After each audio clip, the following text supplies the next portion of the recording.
So I'm going to turn it over to Dr. Khurana, who's going to get us started with session 1 of the workshop. Thank you. Good morning, everyone, and welcome to session 1. My name is Mona Khurana. I'm a pediatric nephrologist and a team leader in the Division of Pediatrics and Maternal Health in the Office of New Drugs here at FDA. We're going to get started with our first speaker for this session, and that is Dr. Joshua Samuels. He is a tenured professor of pediatrics and medicine and division chief of pediatric nephrology and hypertension at McGovern Medical School at the University of Texas Health Science Center at Houston and at Children's Memorial Hermann Hospital. He will be presenting virtually today and providing an overview of pediatric hypertension and the similarities and differences in hypertension between the adult and pediatric populations. Thank you. Can everyone hear me okay? Great, because I am sorry that I am not there. I told the organizers, as excited as I am about this conference, this was the 1 week of the summer that I was not available. I am a summer camp director for children with hypertension, as it turns out, and chronic kidney disease and other issues. Next slide. I don't have any financial disclosure. Am I the one advancing? So look, I am advancing slides, or maybe I'm not. I don't have any financial conflicts of interest related to this talk. The content is my own. It's not representative of any outside organization. I will talk about the AAP guidelines, but this is my reading of the guidelines, not anything official from the AAP. Advance 2 slides, we'll talk a little bit about the background of hypertension. It's been almost 300 years that we have been measuring blood pressure. It was in 1733 that we first started measuring blood pressure. It's been over 100 years that we've had auscultatory blood pressure from the Khurana cough sounds. And it's been 50 years this year that we've had Dynamap oscillometric ways of measuring blood pressure. Next slide. That takes a bearing because when we are designing pediatric drug studies, there are multiple ways that we can measure blood pressures. And the standard classic measurement in pediatrics is the auscultatory blood pressure monitoring, although many studies are now looking at oscillometric devices at office, home, ambulatory blood pressure readings. Next slide. I'm not going to do much of a physiology talk, but the physiology of hypertension is probably the same in children as it is in adults. Blood pressure is equal to systemic vascular resistance times cardiac output, advance. So anything that will increase the sympathetic stimulation, advance again, epinephrine or norepinephrine that narrows the vessel will lead to an increase in systemic vascular resistance, which will raise blood pressure, advance slide. On the other side of that, we have, you can advance again. Sorry, I didn't think this through. Cardiac output is equal to heart rate times stroke volume. So advance things that increase the heart rate or things that increase the stroke volume, and that would be preload, afterload, or contractility. All of those will also lead to an increase in cardiac output, which will lead to an increase in blood pressure. Advance, please.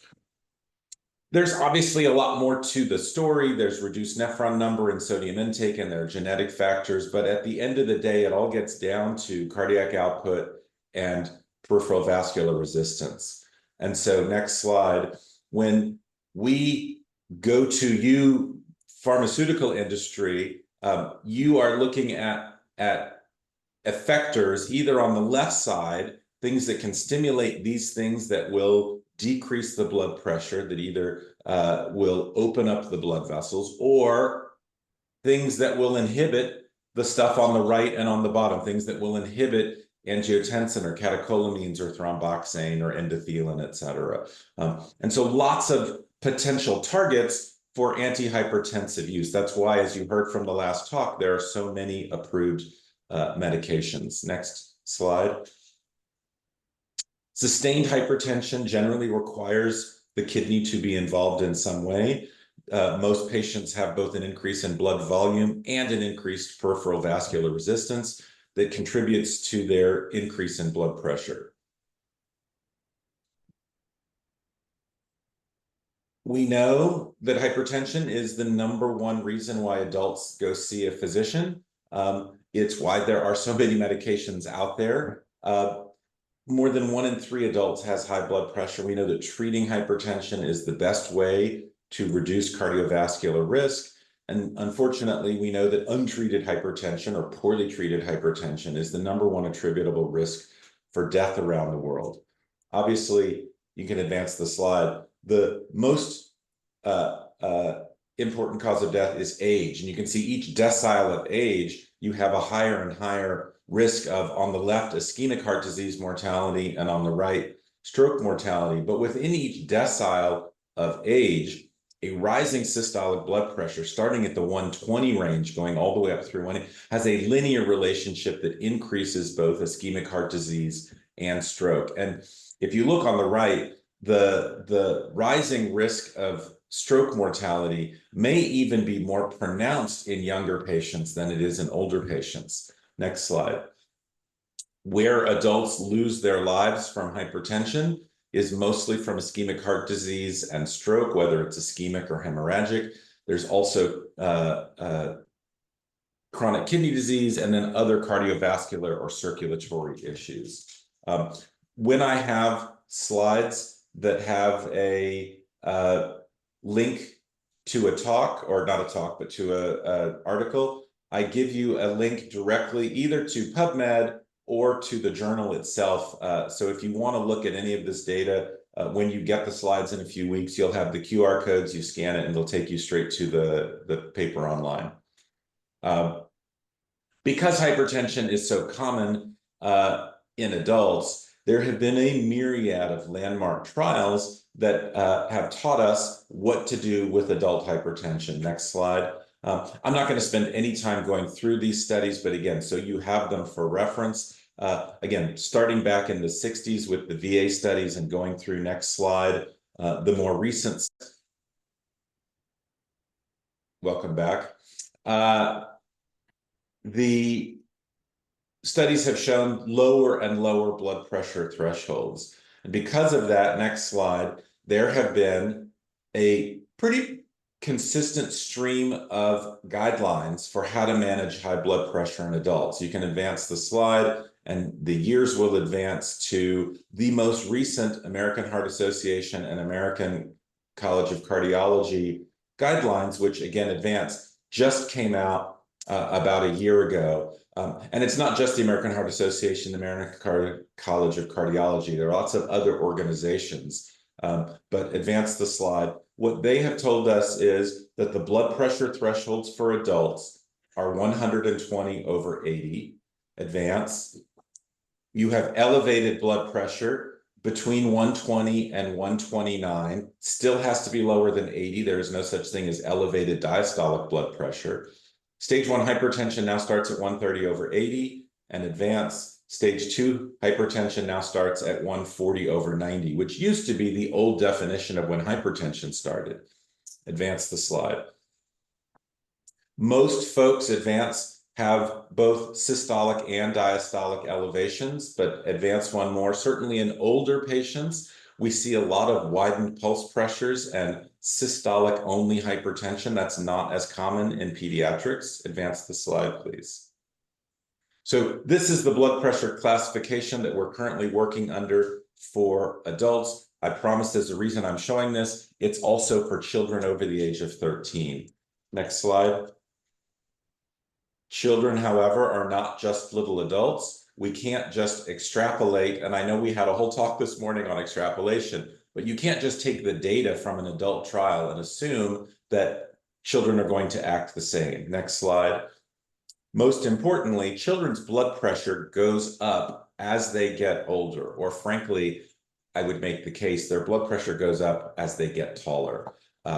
And when we look at the 90th percentile blood pressure value, this is for boys because boys have slightly higher blood pressures than girls. Just take, a 10-year-old boy here, the 90th percentile for a short boy may be as low as 106, but for a tall 10-year-old boy, the threshold may be as high as 116. So a very wide range within any given age. Next slide.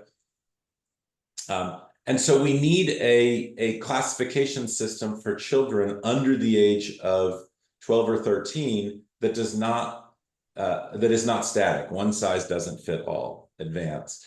Now, before 1977, there were no accepted normative data for pediatric blood pressure. And so we were using the adult thresholds, 140/90 at the time.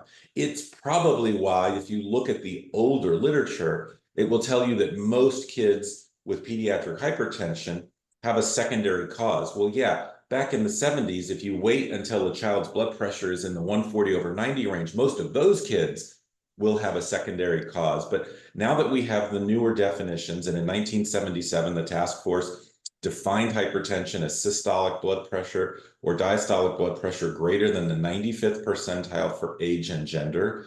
Advance. And so it's truly just a statistical definition. We take the highest 5% and we say that that is too high. In 1987, the second task force added an additional 70,000 children, and in 96 is when they first added height to the percentiles for blood pressure norms. And then in 2004, they added that 90th percentile, which at the time was called pre-hypertension. We would now call it elevated blood pressure. Advance, please. And that brings us forward to the 2017 AAP guidelines, which are getting a little long in the tooth at 9 years old, but they are now the most current pediatric guidelines. Advance, please, at least here in the United States. And so you can see on the bottom of this slide, advance, we don't really have as many guidelines on the pediatric side as we have on the adult slide, but advance, the current AAP guidelines, whenever I try to refer to these, or when I refer to these, I'm going to try to put that little AAP symbol in the upper right-hand corner so that you know when something comes from the guidelines. Advance, please. So again, I already showed you this slide. The problem with using the 90th percentile in kids over the age of 13 is you can look here, even for an average height 13-year-old, and certainly for anyone 14, 15, 16, the 90th percentile for blood pressure for those adolescents is actually higher than 120/80. And it doesn't make any sense for us to tell a 16-year-old with a blood pressure of 125, oh, you're less than the 90th percentile, you're normal, when 2 years later, when they turn 18, our internist colleagues are going to say, oh no, you're higher than 120, you have elevated blood pressure. So advance. We flatten it at 120. That's now the ceiling for normal blood pressure. So again, advance. I mentioned, I think height is more important. This is looking at just the height of blood pressure, and you can see smaller or younger children have smaller heights and older children have older heights. But within any given height, whether you're 6 or 7 or 8, the blood pressure threshold is only about 1 millimeter or 2 different. Advance, please. And so the AAP currently tells us that trained healthcare professionals in an office setting make a diagnosis of hypertension if a child or adolescent has an auscultatory confirmed blood pressure reading greater than the 95th percentile for age, height, and gender on 3 separate visits. Advance. Because we have gender, age, and height, we have these relatively complicated blood pressure tables. First, this is the table for boys. Advance the slide. And just to show, this is for an 11-year-old. You can't just look at an 11-year-old and read out what their blood pressure is supposed to be, because you have on the left side short 11-year-olds, and in the middle average height 11-year-olds, and over on the right side tall 11-year-olds.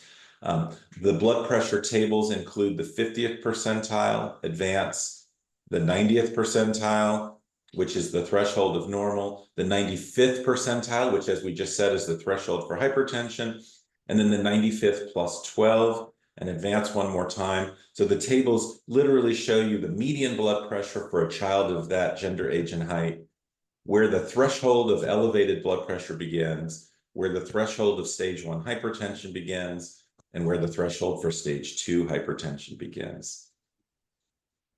So unfortunately, it's a bit more complex to diagnose hypertension in children because you can't just look at the number off a machine or off of the auscultatory reading. You have to go to these blood pressure tables. We use percentile-based blood pressures for children from birth up to age 12. From 13 and older, we use those same adult blood pressure definitions: less than 120/80, 120 to 129, 130 to 139, and then greater than 140. The adult guidelines spend a lot of time talking about how to measure blood pressure. Next slide. It is equally important in pediatrics. First of all, we say that blood pressure should be measured annually in children and adolescents starting at age 3. Now, there are a group of children who before age 3 should have their blood pressure checked, and I won't go through those, but it's mostly kids who've been in the NICU or kids who have cardiac or renal abnormalities. And just like in adults, next slide, blood pressure classification in children requires multiple readings, both within an office setting, but also across office settings. The guidelines state for the first time that you can use either an oscillometric or an auscultatory blood pressure device for screening. And if the blood pressure is not higher than the 90th percentile on that first recording, you just write that number down. That's a normal blood pressure. If the blood pressure is higher than the 90th percentile, that was just your entry ticket into the door. You then need to repeat the blood pressure 2 more times and average that second and third blood pressure reading. Advance, please. If that average of the second and third is less than the 90th percentile, again, you're done. The patient has normal blood pressure. If that average is higher than the 90th percentile, then the question comes up, was your repeat blood pressure done with an auscultatory listening for carotid cough sounds? If yes, that's your answer. If not, you do need to pull out your stethoscope and your manometer, whether it's a sphygmomanometer, and actually do an auscultatory blood pressure, because all pediatric norms are based off of those auscultatory values, at least according to current guidelines. Next slide. When we evaluate hypertension in youth, we're really looking for 3 things. The first is there an identifiable cause of hypertension? Second, we're looking for signs of hypertensive target organ damage, which very much mimic what we see in adults. And we're searching for other cardiovascular risk factors. Does the child have diabetes? Does the child have obesity? Does the child have dyslipidemia? Are there other risk factors of early family history, et cetera? Next slide. Physical exam, I won't go through this, but obviously we look for signs of secondary hypertension on a physical exam. Next slide, we also do laboratory evaluation, EKG in adults only. The EKG is neither sensitive nor specific enough to find cardiovascular damage in a child. But urinalysis, blood glucose, hematocrit, potassium, calcium, some measure of GFR, and a lipid profile. More extensive testing is generally not indicated, although again, you can go back to the guidelines to look for specifics for that. Next slide. I mentioned secondary hypertension because it is more common in children than it is in adults, although much less common in children than it was in ages past before we had lower and more appropriate blood pressure thresholds. Renovascular hypertension, primary aldosteronism, chronic kidney disease, probably the #1 cause in children. If it's secondary, drug-induced chronic steroid use, thyroid or parathyroid. There are the rare monogenic causes, coarctation of the aorta, and then it shows up on all my board exams, but pheochromocytoma in clinic, maybe once every 2 or 3 years. It's a very rare cause of hypertension. Hypertensive target organ damage, really the corollaries in children are very similar to adults. The high blood pressure causes microvascular damage to the blood vessels, which in adults leads to peripheral vascular disease and atherosclerotic plaques within the vessel. Fortunately, we don't generally see this in pediatrics, but we do see alterations in pulse wave velocity. The major cardiovascular damage that we see in pediatrics is left ventricular hypertrophy, and I will show you some of that data in a few minutes.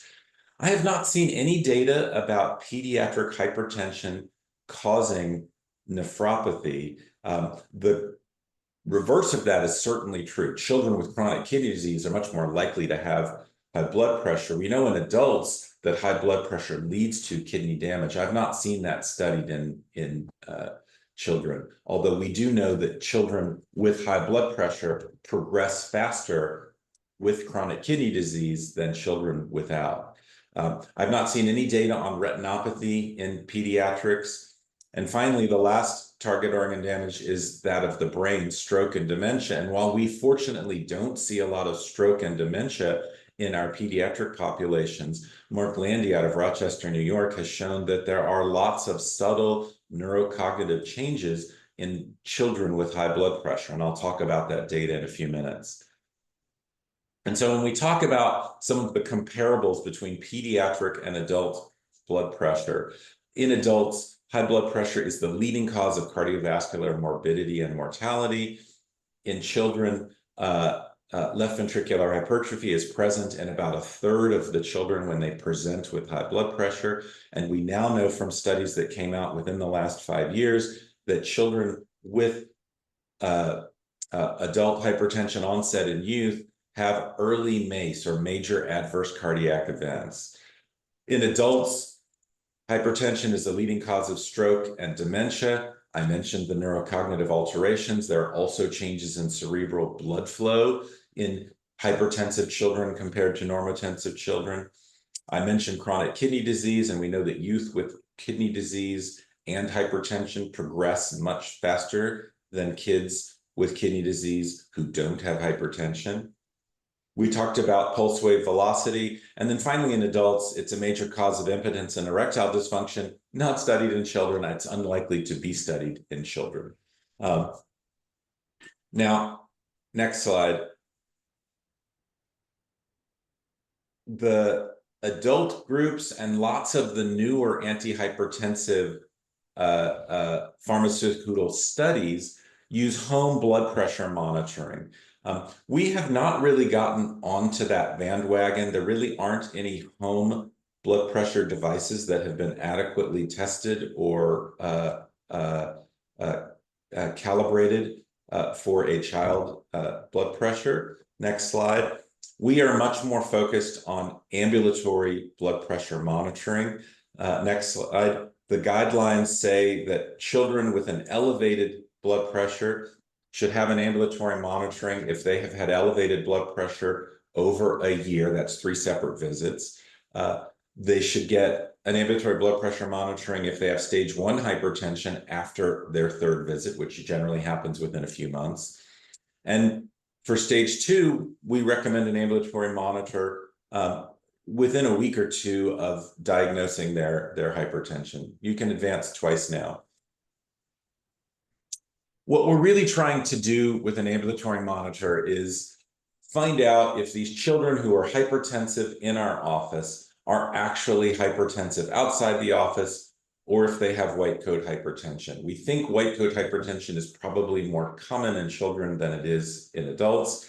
At the same time, there are a relatively large number of patient populations for whom, even if their blood pressure is normal in the office, we would like to do an ambulatory monitoring because they are at such high risk of having hypertension. These are children with chronic kidney disease, children who've had a coarctation repair, children with high-risk conditions, because what we're looking for is masked hypertension. Their blood pressure may be normal for the few minutes that they're in your office, but over the 24-hour period of a day, the medication they're on may not be controlling their blood pressure. Next. As I mentioned, left ventricular hypertrophy is the most studied target organ damage, but we do see these other alterations. Next slide. I think I already mentioned about 1/3 of kids. This data goes back to the 1980s and goes forward to, as recently as Dr. Brady's study, and I know she's sitting in the front of the room there. The definition of hypertension has changed in children over this time period with the guidelines. Additionally, the definition of LVH has changed in children. But regardless of those 2 definitions, anywhere from 1/3 to 45% of kids with hypertension have left ventricular hypertrophy on echocardiogram. Next slide. There is also alterations in blood vessels. Carotid endomedial thickness, excuse me, is thicker. It may not be abnormally thick, but there are statistically significant differences between the carotid vessels of hypertensive children and normotensive children. Next slide. And despite all of this evidence of target organ damage, I have to admit that linking childhood hypertension to cardiovascular mortality does require a bit of a leap of faith. Next slide. Newer data makes that a little bit less of a leap of faith. Next slide. The U.S. Preventative Task Force does not have a recommendation about whether or not children should be screened for high blood pressure. They said as recently as 2020 that the benefits and harms of screening are uncertain, and the balance of benefits and harms cannot be determined. Next slide. I don't believe they were asking the right question. The question that they asked is there evidence that pediatric hypertension advance is associated with adult cardiovascular mortality? Next slide. That's kind of like asking this guy if he wants paper or plastic. It's not really the pertinent question. Next slide. While there may be, and I'm going to just have you advance a couple of times here, a question as to whether or not pediatric hypertension leads to adult cardiovascular mortality, we do know what leads to adult cardiovascular mortality. It's adult hypertension. It's an increase in left ventricular mass index. It's an increase in carotid endomedial thickening. It's microalbuminuria. It's the metabolic syndrome. And advance, every one of these, you can advance again, has been associated with pediatric hypertension. So we've made these interim leaps. And I will tell you, I feel like we're very close to making the leap on top, the top line question, does pediatric hypertension lead to cardiovascular damage? Next slide. First of all, we have to recognize that pediatric hypertension seems to be on the rise. This was a systematic review that came out about a year ago. Next slide. And it shows that although pediatric hypertension, I guess you have to advance one more, was declining since 2006, the prevalence worldwide seems to be going up. And so the quoted 3 or 4% of kids have sustained high blood pressure throughout multiple visits. Looks like that may be closer to 6 or 7% at this point. Next slide.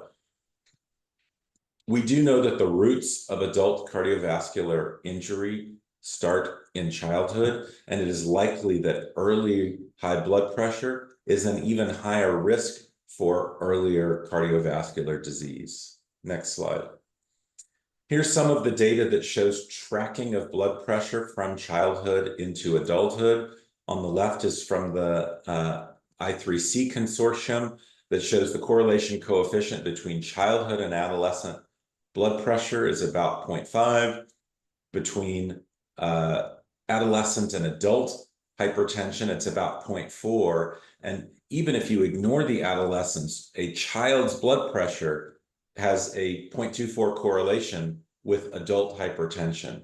And even more impressively, on the right side of this, you see that compared to children who have normal blood pressure as in childhood and normal blood pressure in adolescence, kids who have, at the time of this paper, it says HL, that's high normal, or NH, normal high. We would now call that elevated blood pressure. But whether they had elevated blood pressure as children or as adolescents, either one of them increased the risk of having hypertension as in young adulthood. If they were high normal or elevated blood pressure throughout both childhood and adolescence, the odds ratio was 2.5. If they were hypertensive either in childhood or in adolescence, the odds ratios were between 3 and 5. And children who had hypertension in both childhood and adolescence had a 7.5 odds of having hypertension as adults. Next slide. The Fels study showed similar things. Next slide. The more blood pressure, the more times you had an elevated blood pressure as a child, the more likely you were to be a young adult with hypertension. Next slide. And then finally, I've alluded to it a few times. This is the data. It's a Canadian study, large population cohort. Robinson was the first author. Rahul Chanklani was the senior author on this.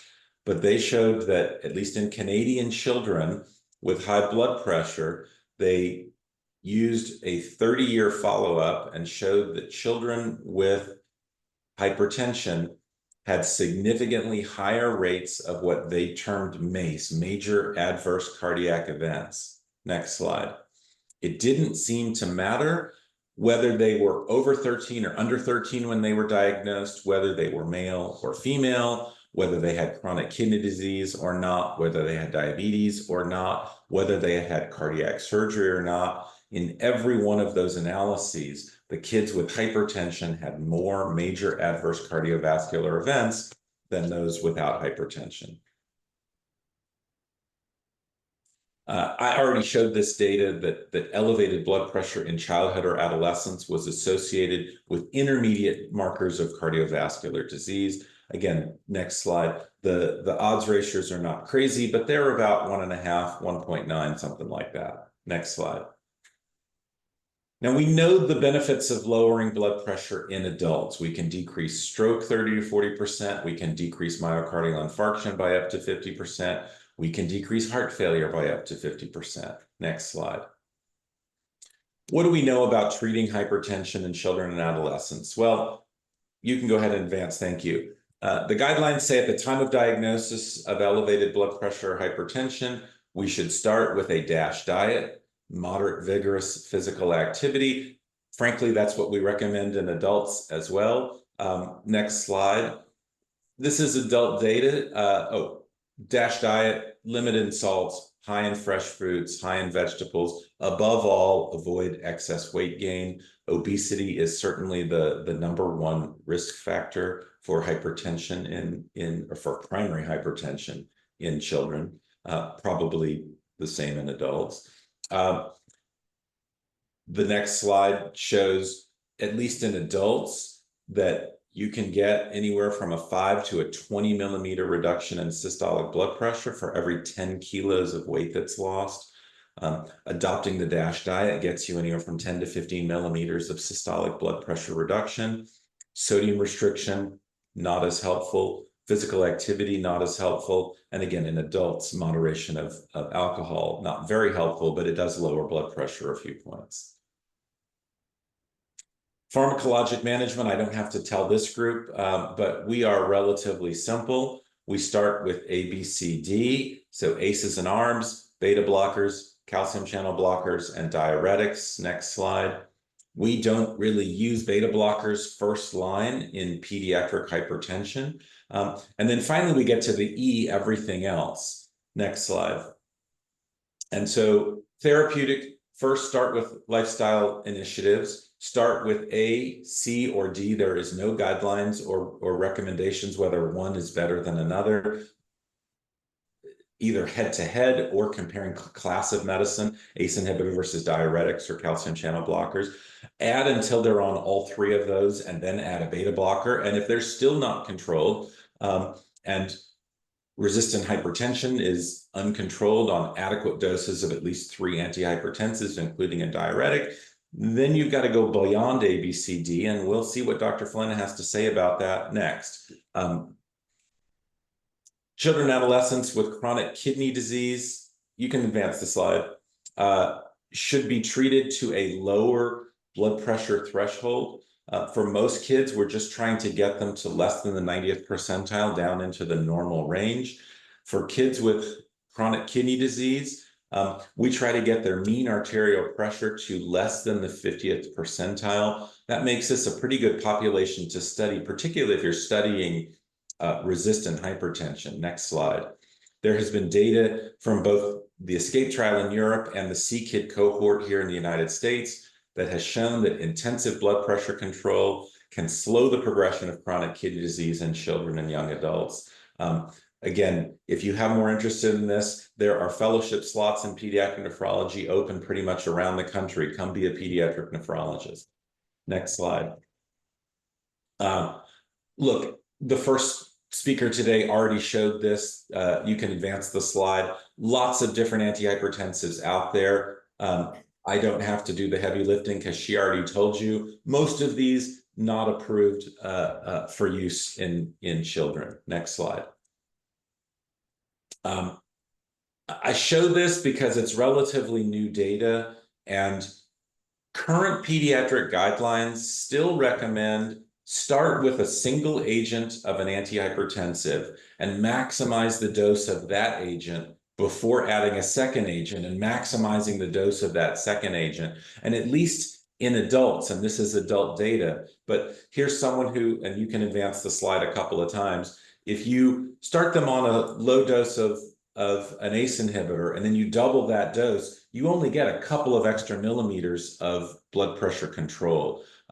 If you add extra agents, you get much better blood pressure control. Advance again. If you add a triple therapy where they're on an ACE inhibitor and a calcium channel blocker and a diuretic, you get much lower blood pressure control. And so we don't have any recommendations in pediatrics yet about using low doses of multiple classes of drugs. But next slide. This is going to be my pitch to when I've got the FDA and pharmaceutical industry in the room. Please, we would love some fixed dose combinations in pediatric formulations, because I do think this is going to be the wave of the future for these. The only fixed dose combinations that I know about. Next slide. There are lots of newer therapeutics coming down the pipeline, the SGLT2 inhibitors, the GLP-1 agonists, even bariatric surgery. None of them obviously FDA approved for a treatment for high blood pressure, but they may be as effective or even more effective at controlling blood pressure long-term, certainly in our obese youth who have primary or essential hypertension. Next slide. So to wrap it up, I think the biology of hypertension is probably very similar in children than adults. We see the same salt sensitivity in children than we do in adults. We see the same risk of progression of chronic kidney disease. We see similar cardiovascular damage. Again, it's not dropping dead of heart failure and heart attacks, but we do see left ventricular hypertrophy. We see alterations in pulse wave velocity, and we now have this major adverse cardiac event data. Next slide. There are, however, some differences. There are much fewer patients, or what you would call subjects, to study compared to the adult trial, and that's especially true when we are considering only resistant hypertension. And kids don't have the same immediate risk that adults do. So I don't think you're ever going to have a study in pediatrics that shows hard outcomes. You're going to have to rely on surrogate outcomes of blood pressure changes. We do now have longitudinal data showing a link between childhood hypertension and adult hypertension, but we're not going to have that link that shows that changing a blood pressure in a 6-year-old is going to save their life when they're 70 years old or 60 years old or 40 years old. No one's going to do a 45-year study. Next slide. And so in conclusion, alterations in the definition of hypertension in youth have changed the fundamental epidemiology of this disorder. Historically, when we called hypertension 140/90, most kids did have secondary hypertension, but now that we have percentile-based statistical norms, most kids, just like adults, most kids with hypertension have primary or essential hypertension. There's a rising prevalence of hypertension, which makes this a especially important population to screen and treat.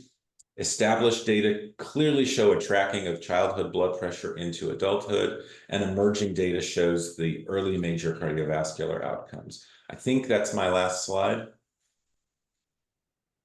It is. So thank you for having me. I'm super sorry I'm not there to participate with you, but I'm glad I was able to present.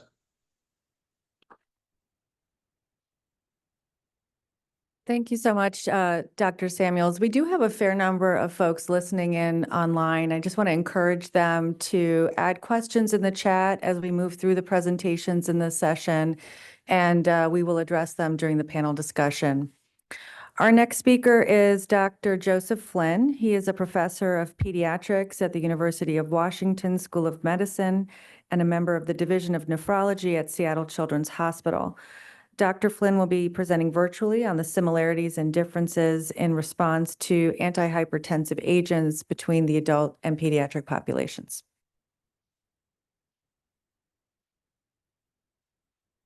Good morning, everyone. Thank you for the invitation to participate in this meeting. Next slide.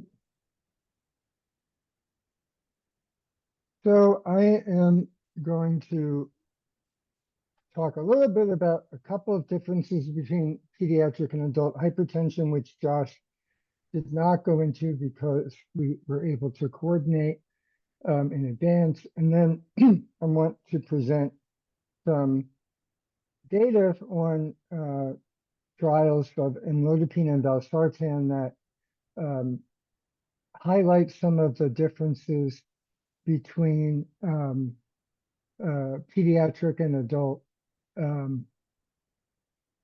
response to drugs, and then some, I'll call them conclusions, but really questions for discussion. Next slide.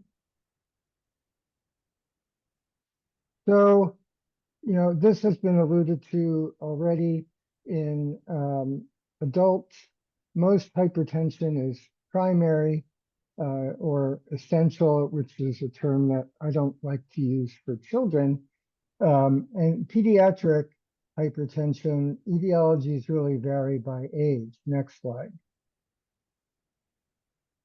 So in this study that we did several years ago, where we looked at the causes of hypertension in children enrolled in 2 different trials of valsartan, we showed that for children who were less than 6 years old, in the dark blue bars, they mostly had secondary forms of hypertension, but that starting at around the age of 6, and definitely in children of 12 years of age or greater, the most common causes of hypertension were primary. And I think this is one of the important factors that may differentiate, the response to drugs and perhaps how drugs should be studied in younger children versus older children.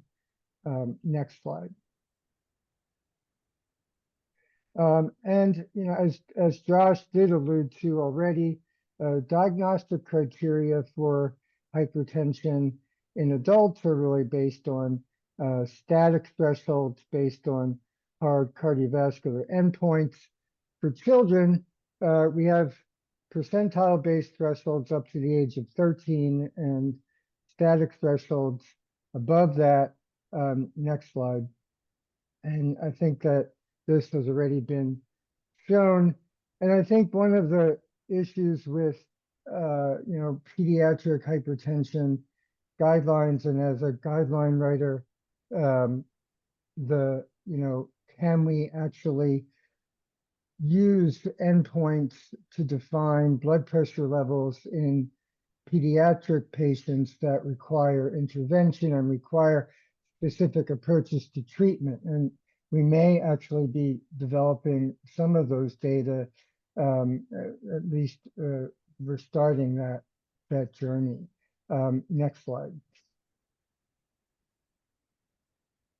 And then, finally, there are comorbidities that are always considered when you're,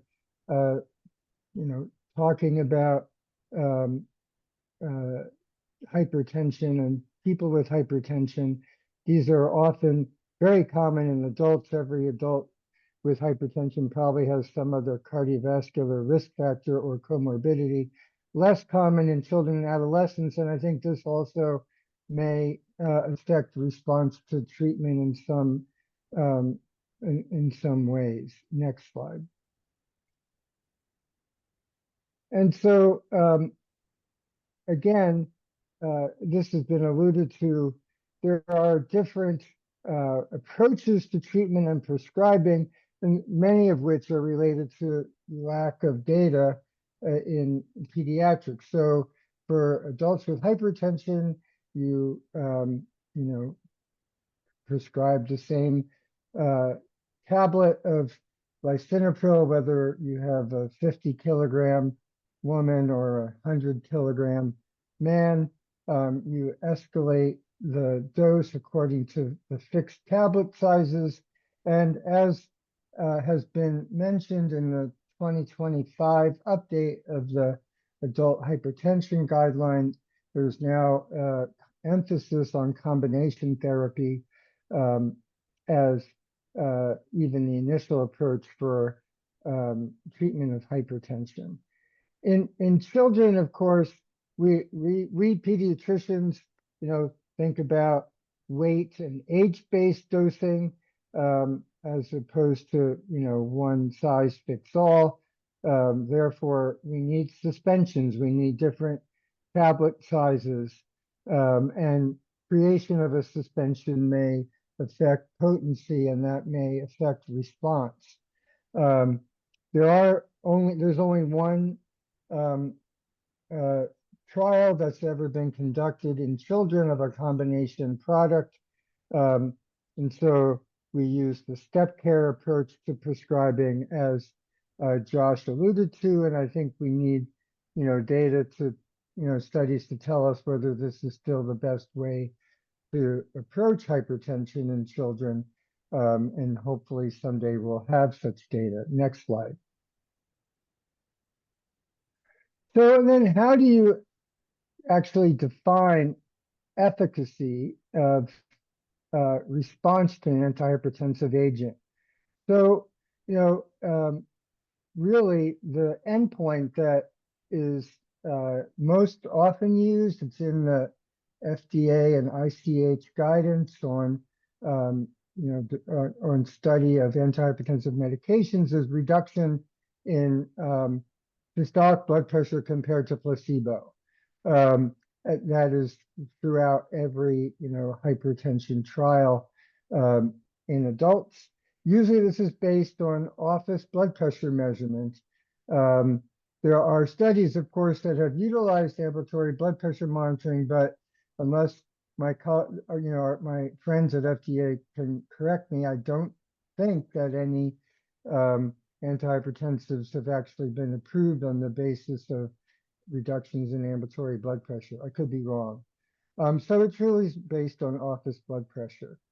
The other aspect that's looked at in terms of response to therapy is how well is blood pressure reduction maintained over a longer time interval. Now, there's one other way, though, that I think is important to think about in terms of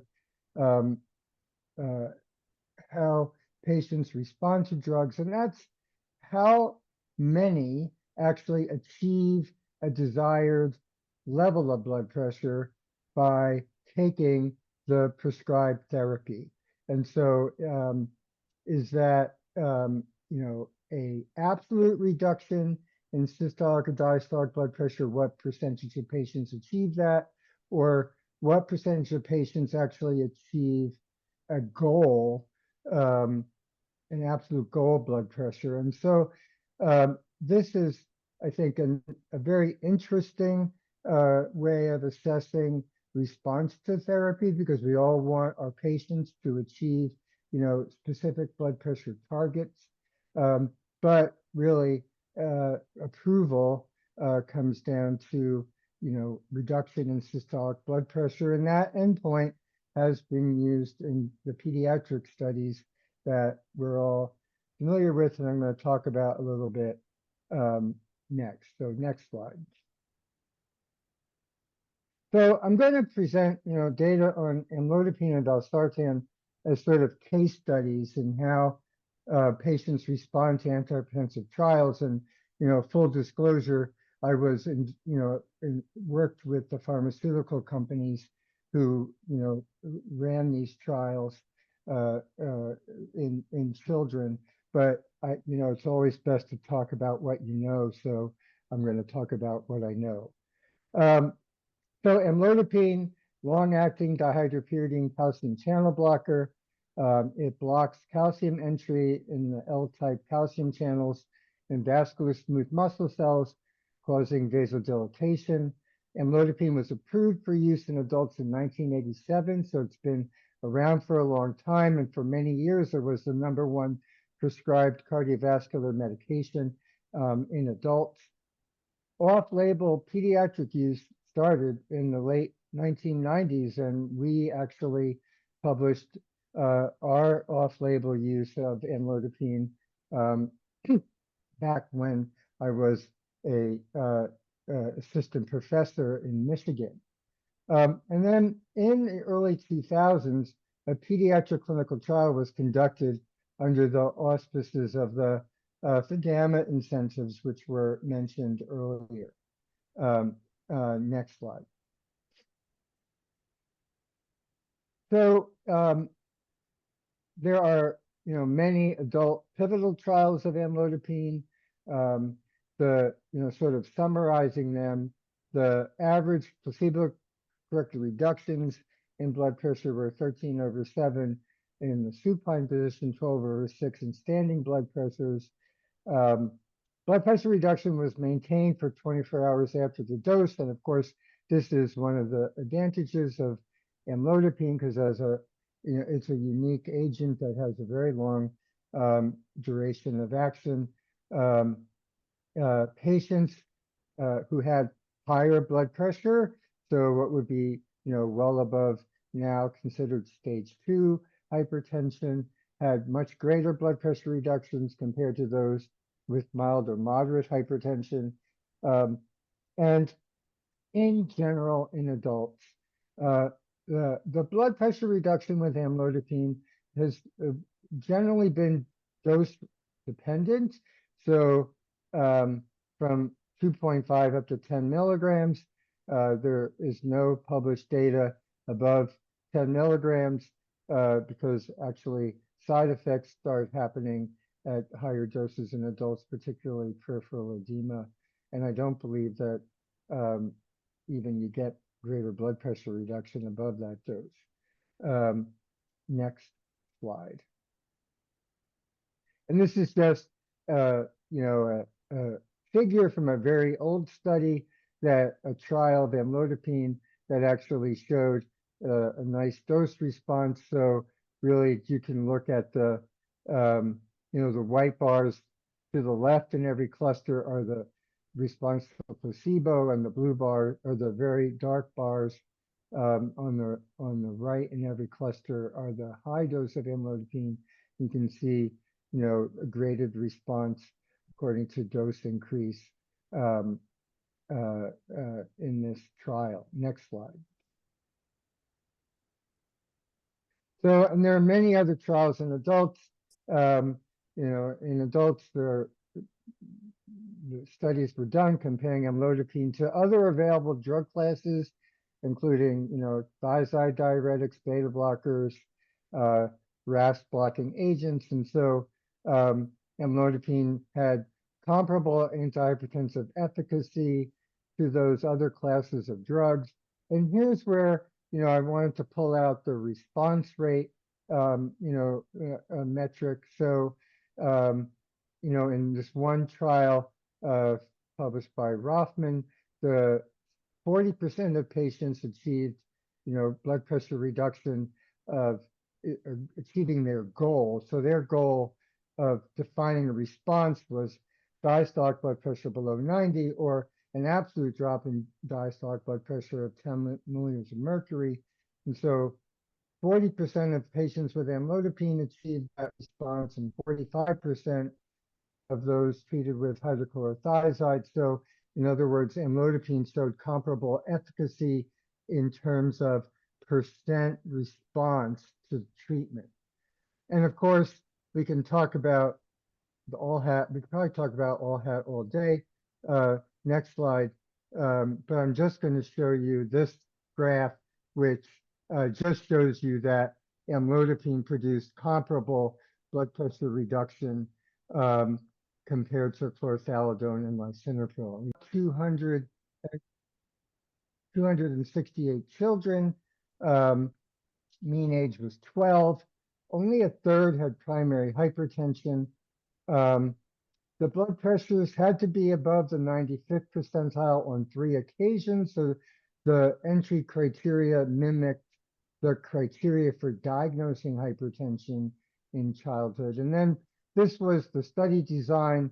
You can see there was a screening period followed by randomization to either 2.5 and stay on 2.5 or 2.5, forced titrate up to 5, and then a proportion of patients were then randomized to placebo withdrawal.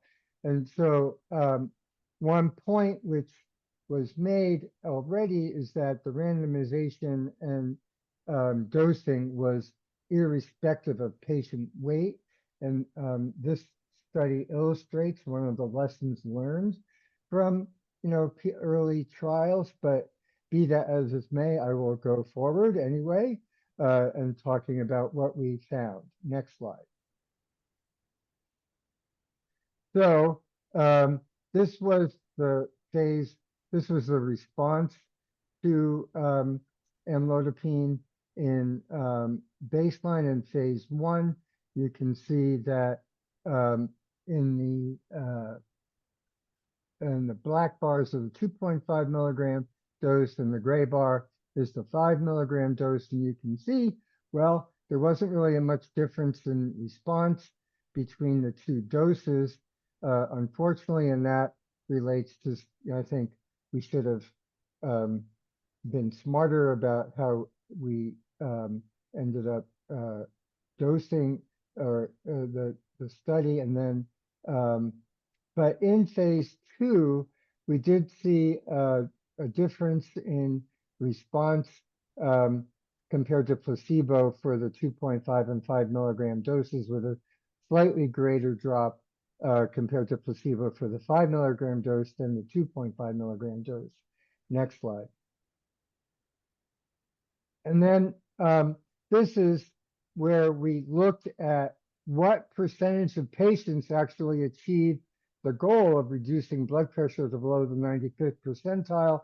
And so you can see that actually, about 40% achieved systolic blood pressure below the 95th percentile.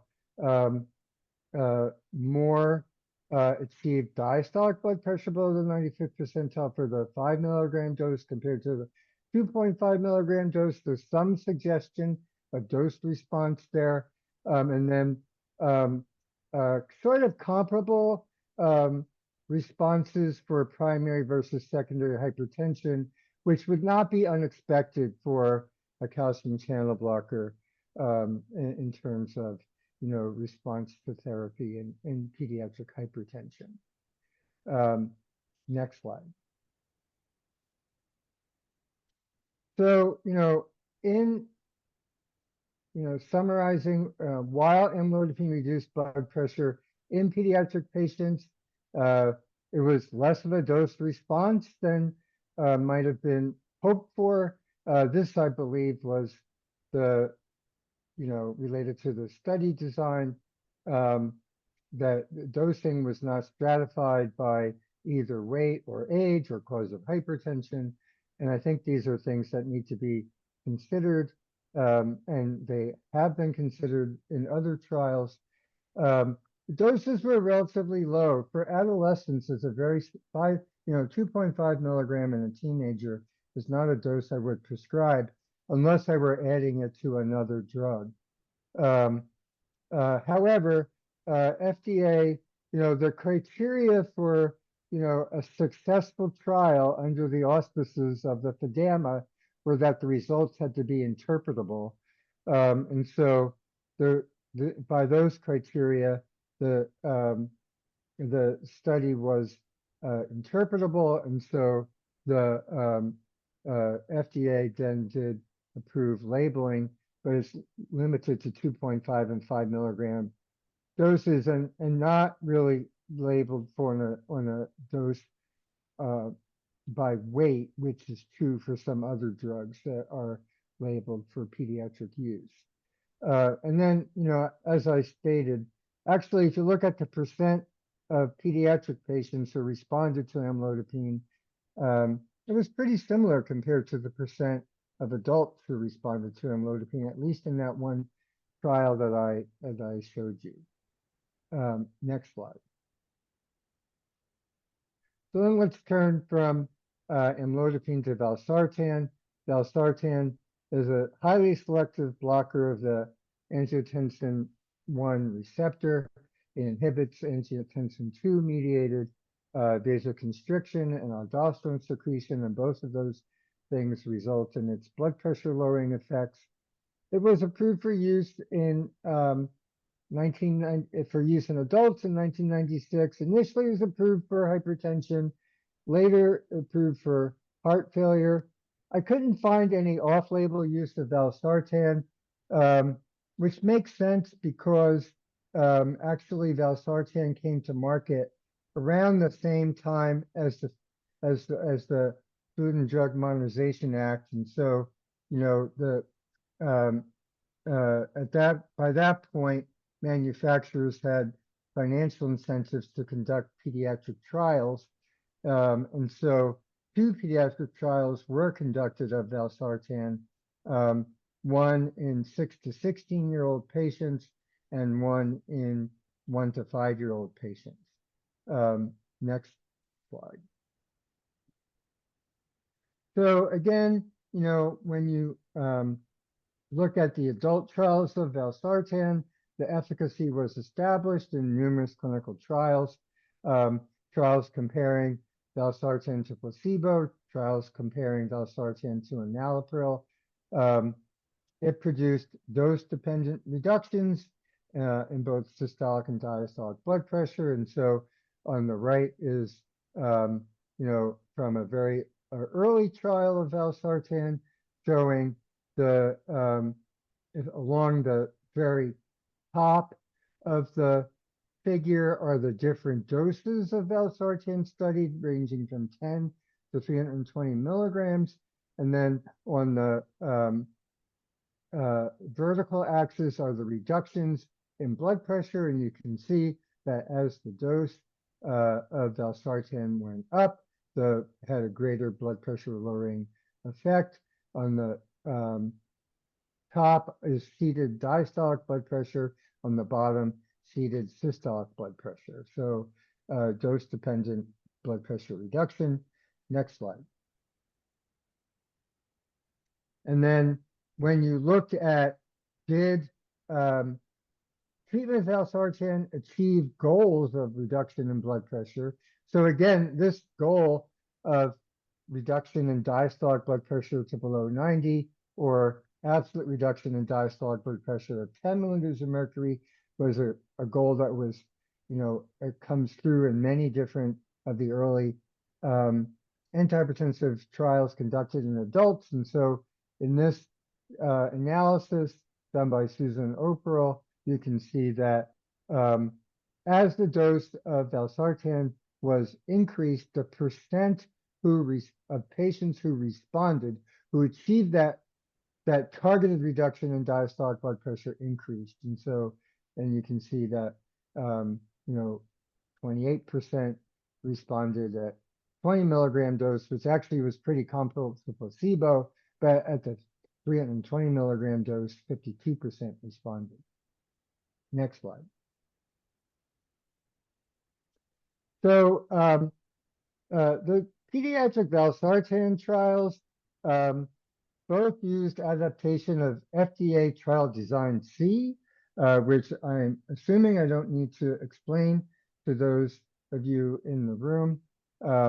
This design consists of randomizing patients to low, medium, and high dose, and then randomization to placebo withdrawal for a certain percentage of the patients. And this is a trial design that allows for evaluation of dose response and comparison to placebo, and it's sort of a good trial design for pediatric patients where there are concerns about, exposing children with a medical diagnosis to placebo, and we certainly could talk about that as well.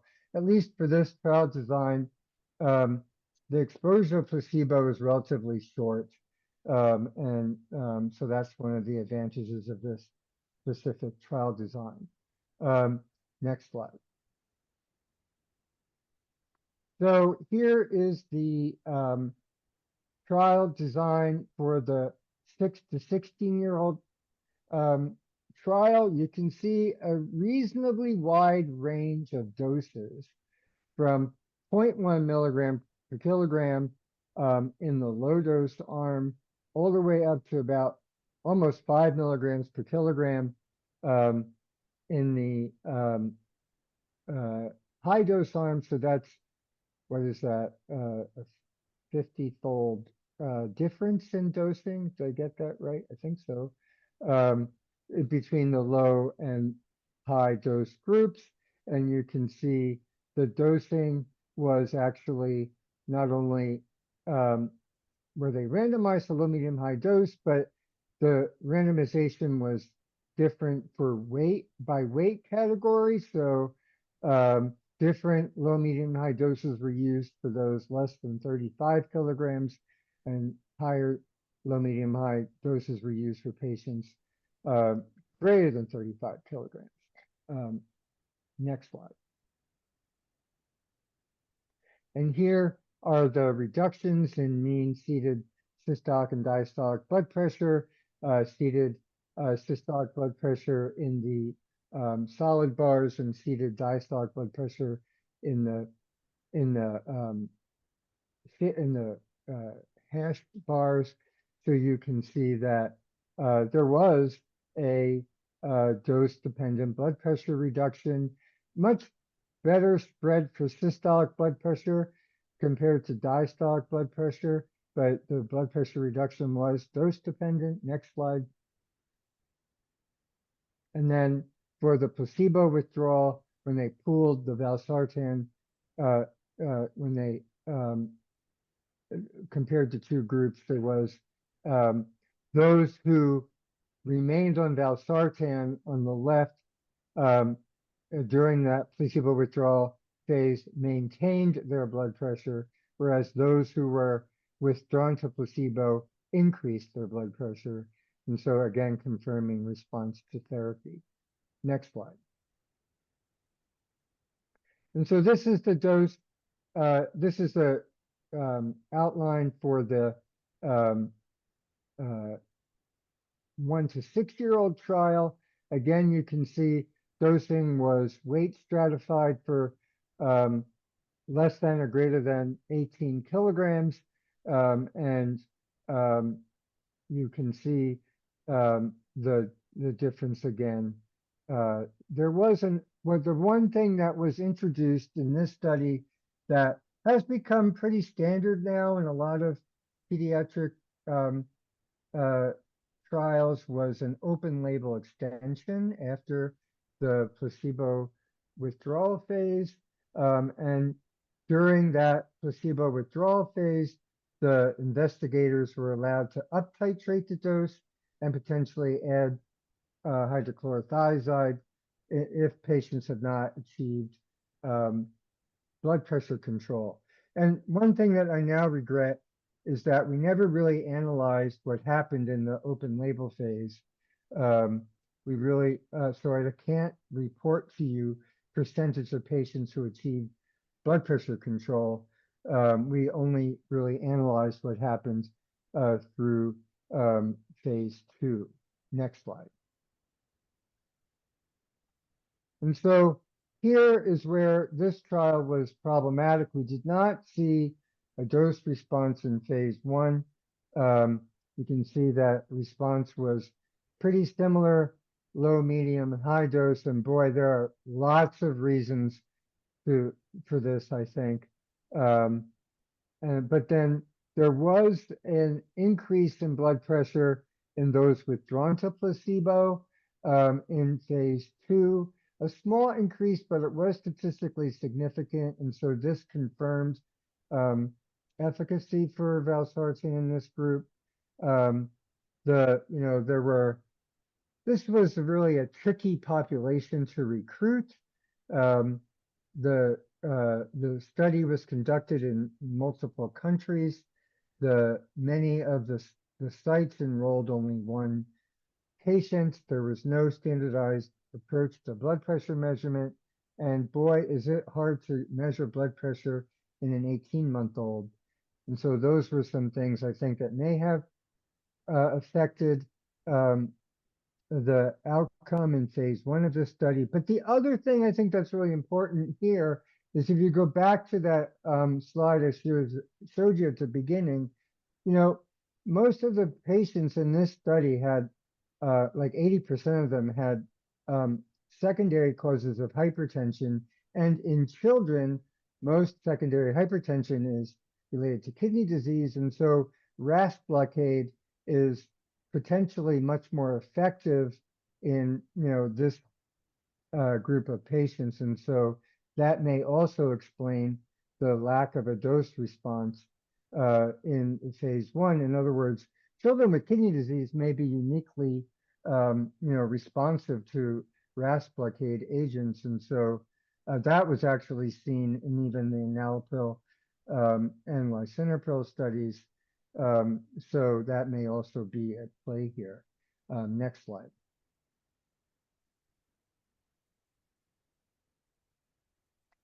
So,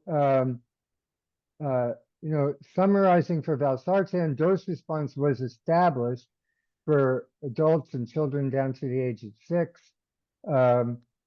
And again, if you look back and compare the absolute blood pressure reduction in children in terms of millimeters of mercury, it is a little bit more than in some of the adult trials. And again, I think that gets to the causes of hypertension where, children, even, in that sort of school age group, higher percentages of them are going to have kidney-related hypertension. And so that may, affect their response. And then I've already talked about the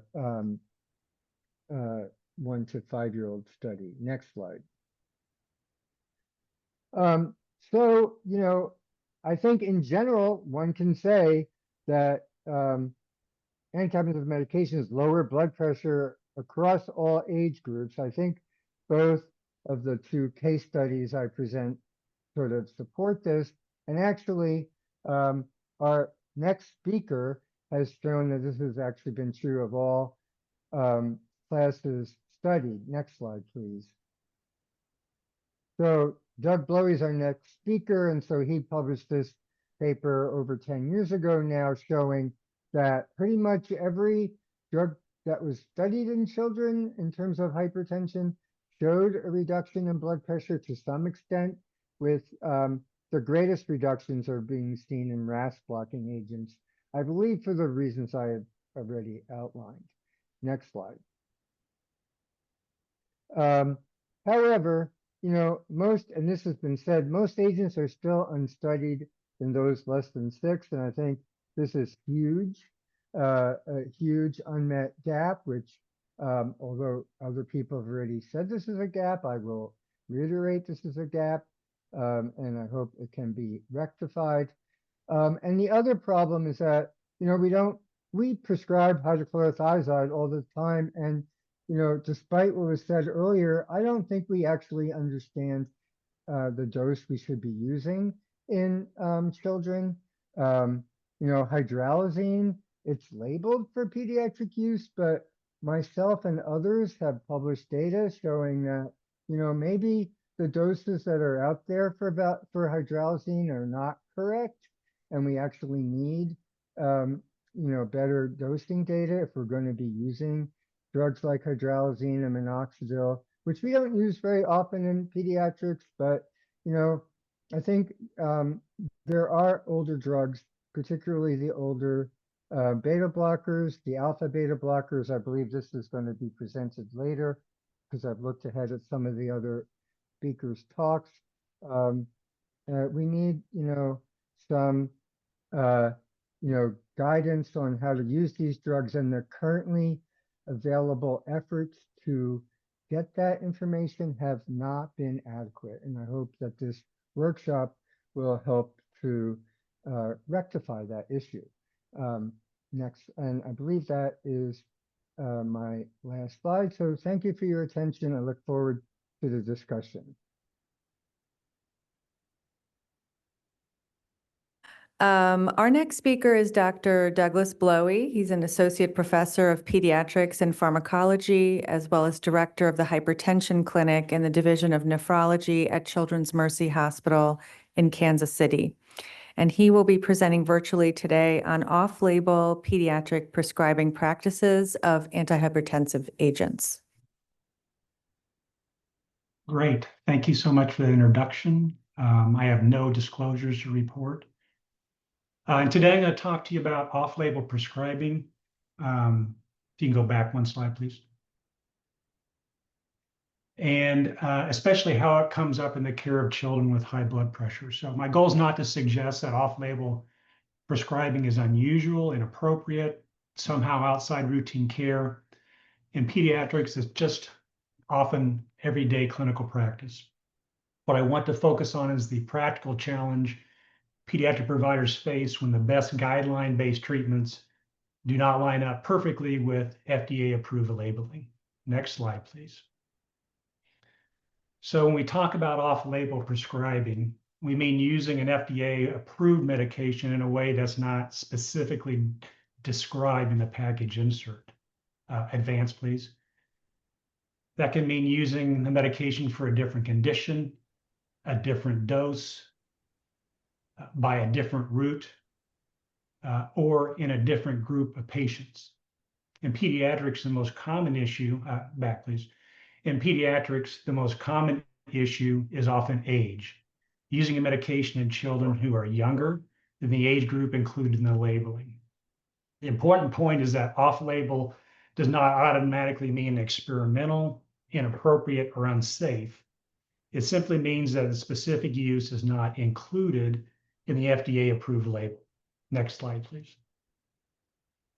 Off-label prescribing is very common in pediatrics, as we all know.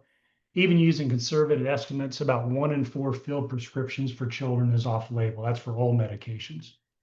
And in some settings, the number is even higher, especially in hospitalized children, very young children, and children with certain medical conditions. Pediatric hypertension is a good example.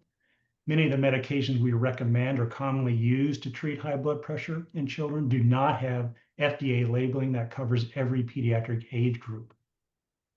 Next slide, please. For the rest of this talk, I want to focus on the gap between the clinical practice guidelines and FDA labeling. Guidelines need to give clinicians some practical recommendations because children still need treatment, but medication labels often lag behind clinical situations we actually face, especially in pediatrics. So a provider may be doing exactly what the guideline recommends while technically still off-label. Next slide, please.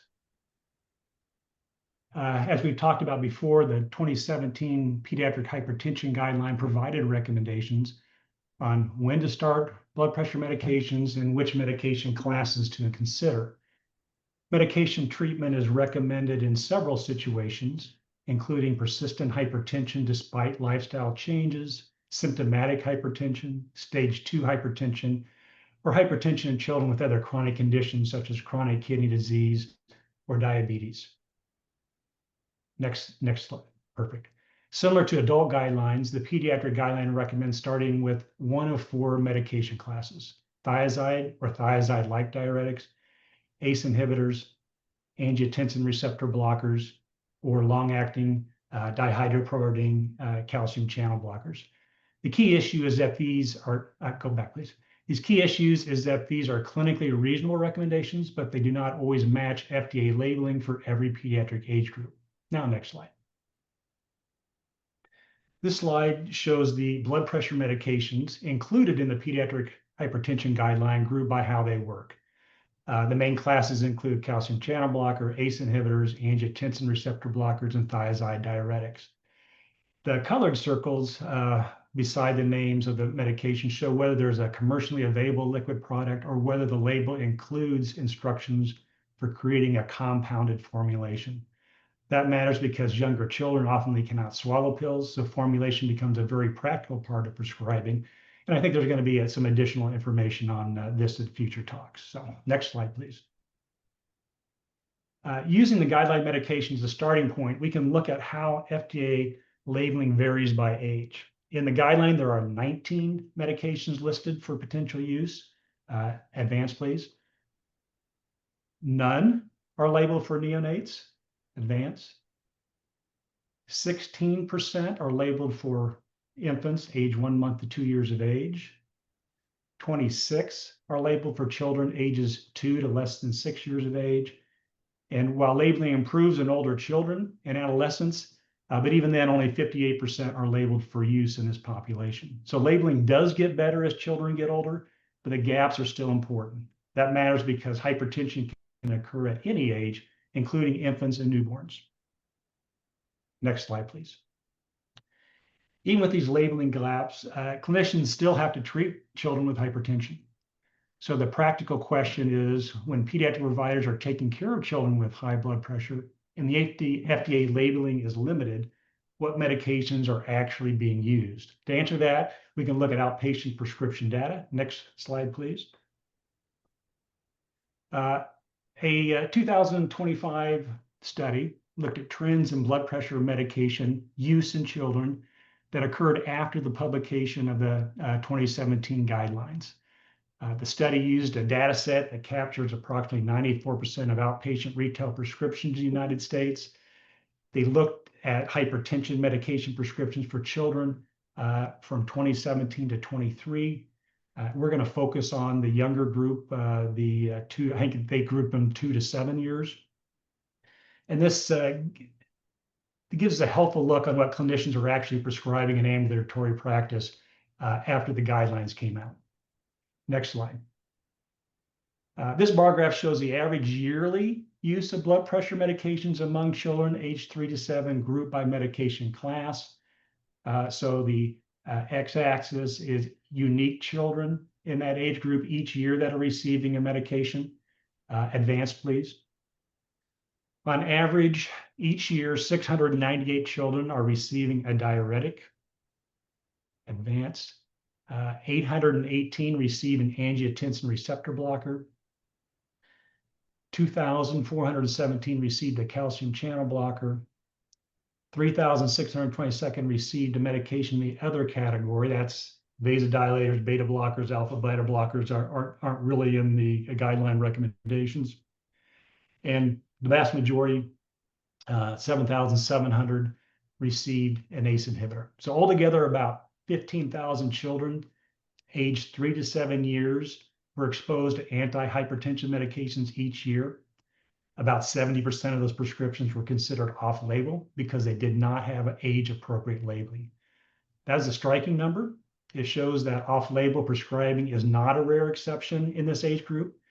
It is a major part of how pediatric hypertension is managed in a real-world outpatient practice. Next slide, please. Outpatient prescription data doesn't fully answer the question for neonates. Obviously, newborns who need blood pressure medication are usually hospitalized, often because they have other significant medical complexity. So to understand the use in that group, we looked at inpatient data. A study I'm referencing uses the Pediatric Health Information System, or PHIS database. At that time, the database included 20% of the children's hospitals. And the study looked at hypertension medication use in the NICU between 2005-2009. Next slide, please. Over that 5-year period, there were 764 neonates identified with a diagnosis of hypertension. In this study, because you couldn't differentiate why the child got the medication, children with congenital cardiovascular diseases were excluded. So this is just children that were probably getting medications for hypertension. On the advanced slide, please. Among the neonates included in the study, 283 received a vasodilator. Next. 224 received an ACE inhibitor. 106 received a calcium channel blocker. And 81 received an alpha and a beta blocker. Because none of the guideline listed medications had neonatal labeling, treatment of neonatal hypertension in the study was effectively 100% off-label. If the study were repeated today, If the study were repeated today, the mix of medications might look different. For example, we've talked about amlodipine. The calcium channel blocker use might be much more common now than it was when this was done. But the bigger point would likely remain the same. When clinicians treat neonatal hypertension, they're often practicing in an area where FDA labeling does not fully match clinical need. Next slide, please. So I'll close with a broader message. Children, as we've talked about with everybody, are simply not small adults. Age, development, formulation, dosing, safety, and labeling all matter when we prescribe medications to children. Advanced. The key takeaways are that off-label prescribing is common in pediatrics. Next. Pediatric hypertension is especially affected by labeling gaps. Next. Guideline recommended therapy often goes beyond FDA-approved age indications. And real-world prescribing shows that clinicians continue to use these medications because children still need treatment. Next. So when we talk about off-label prescribing in pediatrics, we should recognize it for what it often is. It's a reflection of the gap between pediatric clinical need, available evidence, guideline recommendations, and FDA approval labeling. Thank you so much.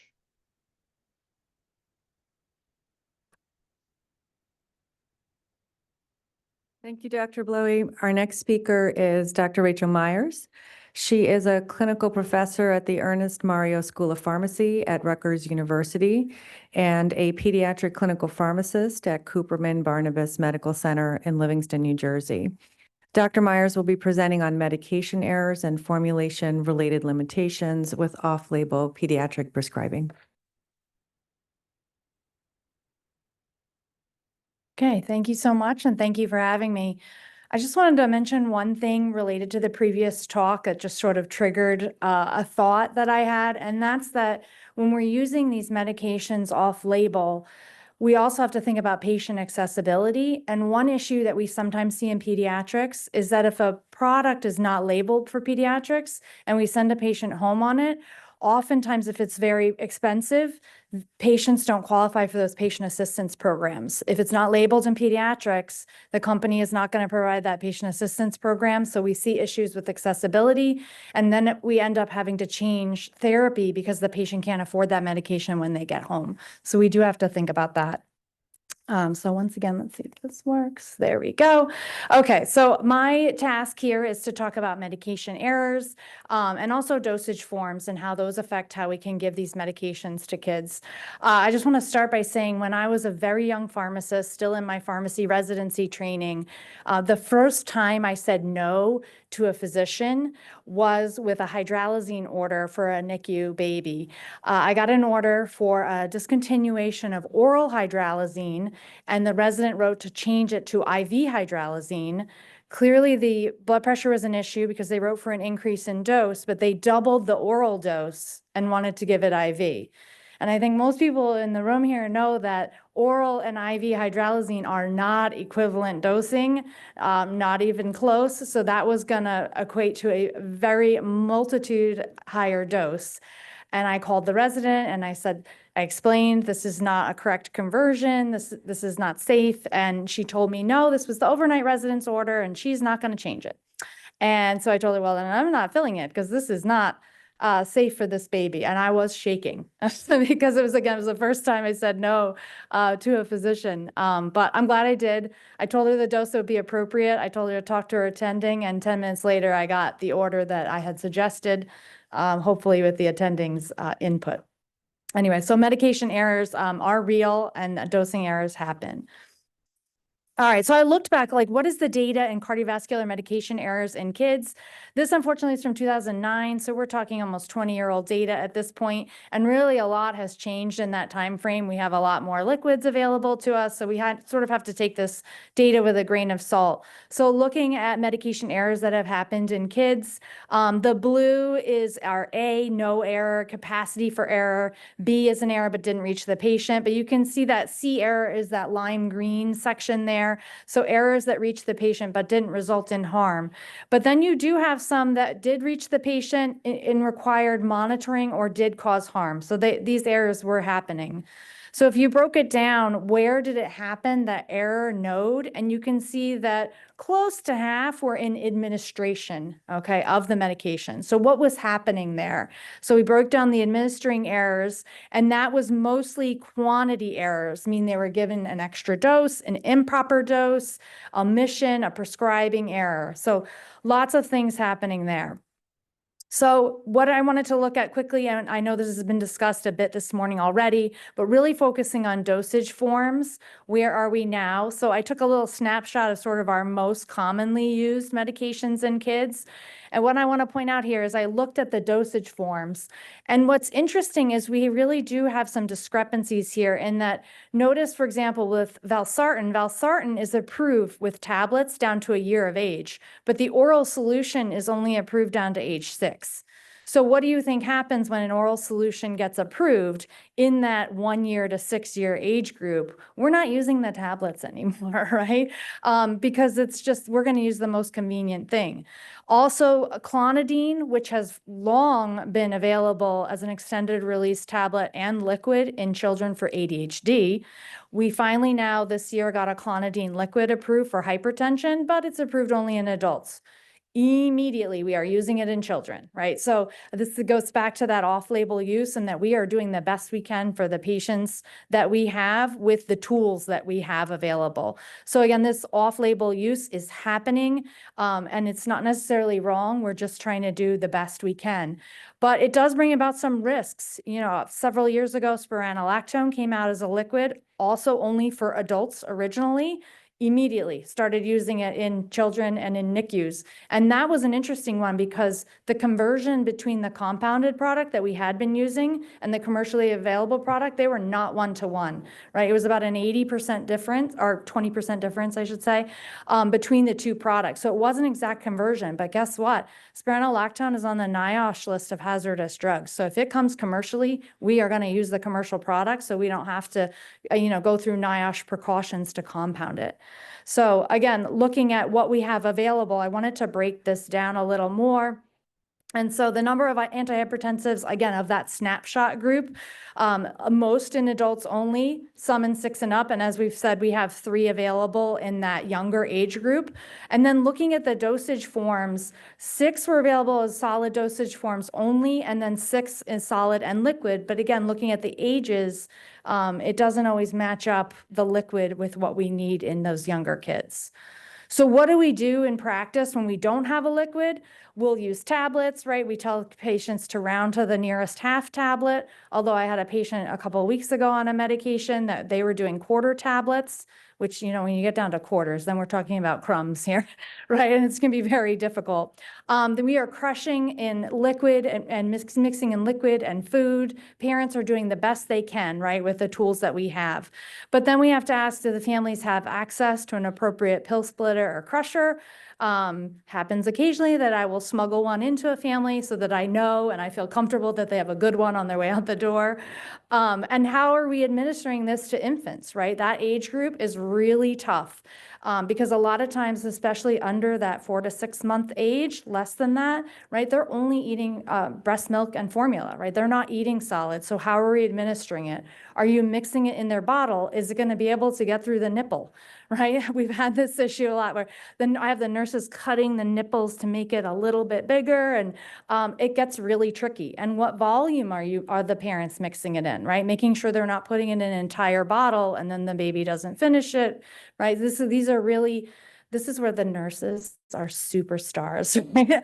At getting meds into kids, and they have all kinds of tricks up their sleeves. So We also, of course, use a lot of compounding. I don't ever want to say that compounding is bad because it is always going to be necessary. We are always going to have those cases where we need to use them. But access can be a really big problem.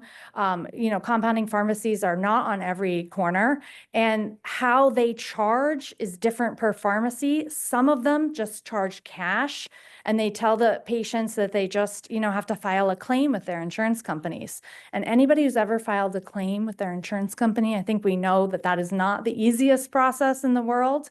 So it can be a barrier to care. All right, and then I wanted to just bring up a case example of clonidine. This has been in the news a lot. There's been case after case. This was massive clonidine overdose in a pediatric patient due to a compounding error. Again, when we have patients that are or products that are being compounded, you add in that human factor. And clonidine can be ordered as both tablets, where they're just compounding from tablets, or the straight drug. And if you mix them up, you can have multitudes of times of errors. So again, lots of case reports, 1,000-fold overdose of a clonidine in a 5-year-old child. And this child went to the ICU after a clonidine overdose. So it happens over and over again. And so that if we have, commercially available products, that is obviously the best. This is a picture I took in my hospital. This is our nifedipine capsule. Nifedipine, immediate release, of course, is for acute hypertension. And this is what we are doing. We are having our nurses pierce that capsule. And I worry about their fingers and needle stick injuries so much because that capsule is not easy to pierce. It takes some force to get in there. And then they withdraw the contents, and that is a 10-milligram capsule. And it's somewhere, depending on how much you can get out with that needle, about 0.38 or somewhere in there, mils inside. And that, of course, is going to be different for different manufacturers. And then I have my nephrologist ordering 1 milligram. And I said to her, it's 10 milligrams and we're going to 1. And we're starting with 0.38. So you want 0.038 mLs? I mean, do you want me to sprinkle it on their forehead? So it doesn't really work for us and kids. Unfortunately, there is a compounding recipe, but with our new regulations from USP, compounded products for oral use expire every 2 weeks. So we would have to make it in the pharmacy and keep it fresh every 2 weeks, which is just a workload burden. So this is what we're doing for our kids that come in and need a quick dose. Our nurses are piercing these nifedipine capsules. This is the first AI generated image I ever made. And so I'm trying to use it in every presentation I give. And I said to one of my colleagues, why is there a cloud on the cough syrup? And she said, oh, because he's under the weather. So I didn't tell it to do that. Anyway, so liquid medications are great. We know in kids, right? The dose flexibility cannot be beat. But sometimes, you get amoxicillin, which I would say not even every kid likes amoxicillin, but most like it. But sometimes you get clindamycin. Clindamycin's always my example because it's the worst. I was giving a recommendation helping my peds residents dose Clinda yesterday. And I was like, oh, it's going to be 15 mLs. And it's going to be gross. And they were like, no worries. He has a G-tube. And I said, oh. So tubes can sometimes help us, but have their own problems as well. So this is the problem with liquids, is that they most of the time taste real bad. And depending on the frequency and the volume, so clindamycin is also very dilute, and so it's large volumes multiple times a day, and it can be very difficult for children to give. Other things, again, thinking about that patient centricity, the shelf life is not always that great. You need an oral syringe. Does the parent know how to use an oral syringe, right? Then this is what happens on the right in the hospital. We have bottle adapters, so we can drop doses very easily. Those are generally not provided in the outpatient environment, right? And so parents, those are my fingers. I'm trying to demonstrate that once you get less than halfway in the bottle, drawing up that dose is very difficult. You're having to tip it. Sometimes you have to pour it into a smaller container. There's spilling. It can be very difficult to manage at home. And then when we're talking about this younger age group, we have to consider osmolarity, because the high osmolarity medications can be a really big problem in NICU babies and increase our risk for necrotizing enterocolitis. So here's a newer dosage form I wanted to introduce, and you've probably seen this before. I'm going to give some examples, but these are multi-particulates. They are solid dosage forms, often called mini tablets. Sometimes we're calling them pellets now, a lot of times in FDA approvals. They're generally about 2.5 millimeters or less, so very small. The nice thing about them is, again, they're solid, so the shelf life issues are not there. Your taste issues, right, are gone. And you maintain some of that dosing flexibility. This, in my opinion, is our future. So the big question again with this age group is, can neonates take them safely? I love this poor picture, this poor baby. They're showing the mini tablet in his cheek there. So there was a study done, and this is from 2015, so 10 years ago at this point, and they looked at patients aged 2 to 28 days, 151 of them, to see how they tolerated these little 2 millimeter mini tablets. And I know this is small, but you can see here the mini tablets, the big question is, are they going to choke? So 0 patients in this study choked on these mini tablets, okay? Everything swallowed was 82%. And then there were some that was only partially swallowed, about 18%. So again, even in that smallest age range, these might be a good option for patients. And we are using them already in cardiovascular medicine. Pradaxa came out several years ago with their pellets. And there you can see, you can put it in a soft food and give it that way. Rivaroxaban went the liquid route, so it's a little different, but it has this fancy oral syringe, which I am fascinated by and also a little confused by. But so they went the liquid route. But apixaban also went the mini tablet or multi-particulate route. It has a couple of different ways that it can be given. It can be mixed and put in an oral syringe, or it can be added to a soft food and administered that way. So in summary, we know that errors can happen in cardiovascular medications and for antihypertensives. And anytime we're manipulating things and, messing with dosage forms and using things off label in ways they weren't intended, we are, increasing our risk. So we have to be really careful and cognizant of that in this age group. We know there's only one medication now. I'm sorry, that's supposed to be 3. Only one medication in kids in the infant age group, but there's 3 for under 6. And again, most of these dosage forms are limited to kids so it's kids 6 and up. And there's really a need for more of these better dosage forms in that under 6 years age group. I really do think these mini tablets, solid oral dosage forms are a great solution for patients. It's going to solve a lot of the problems, but not all of them. Again, as I alluded to earlier, tubes may be an issue, and especially with these kids with chronic diseases, a lot of them have tubes. And so we're going to need to, figure out how we manage that as well. Thank you so much.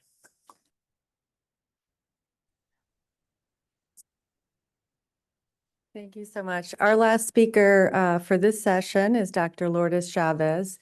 She's an Associate Director for Chemistry, Manufacturing, and Control for AstraZeneca, and will be presenting virtually to give the industry perspective on age-appropriate pediatric formulation considerations. Great. Well, good morning, everyone, and thank you for the FDA and the University of Maryland Services for the invitation. Over the next 15 minutes, I would like to share the industry perspective on what it takes to design these age-appropriate medicines and that are truly age-appropriate, but not just from the lab, in the lab, but also having in mind that commercial manufacturing and how the children could ultimately receive it and take the medicine. Next slide, please. So just very briefly, let me frame the 2 different angles that we have. So first, we have, of course, the requirements for what we're trying to achieve. So that is the requirements from regulatory agencies, of course, FDA and EMEA, with respect to the pediatric investigation plans and the IPSPs.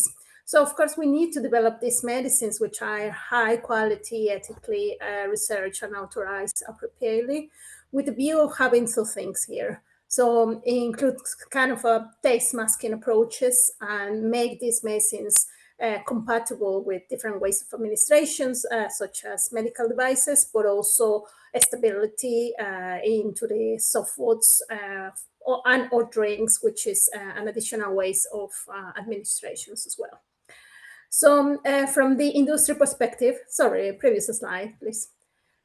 So from the industry perspective, that we're trying to develop this medicine faster, which are safer, stable, and they're quality products as well.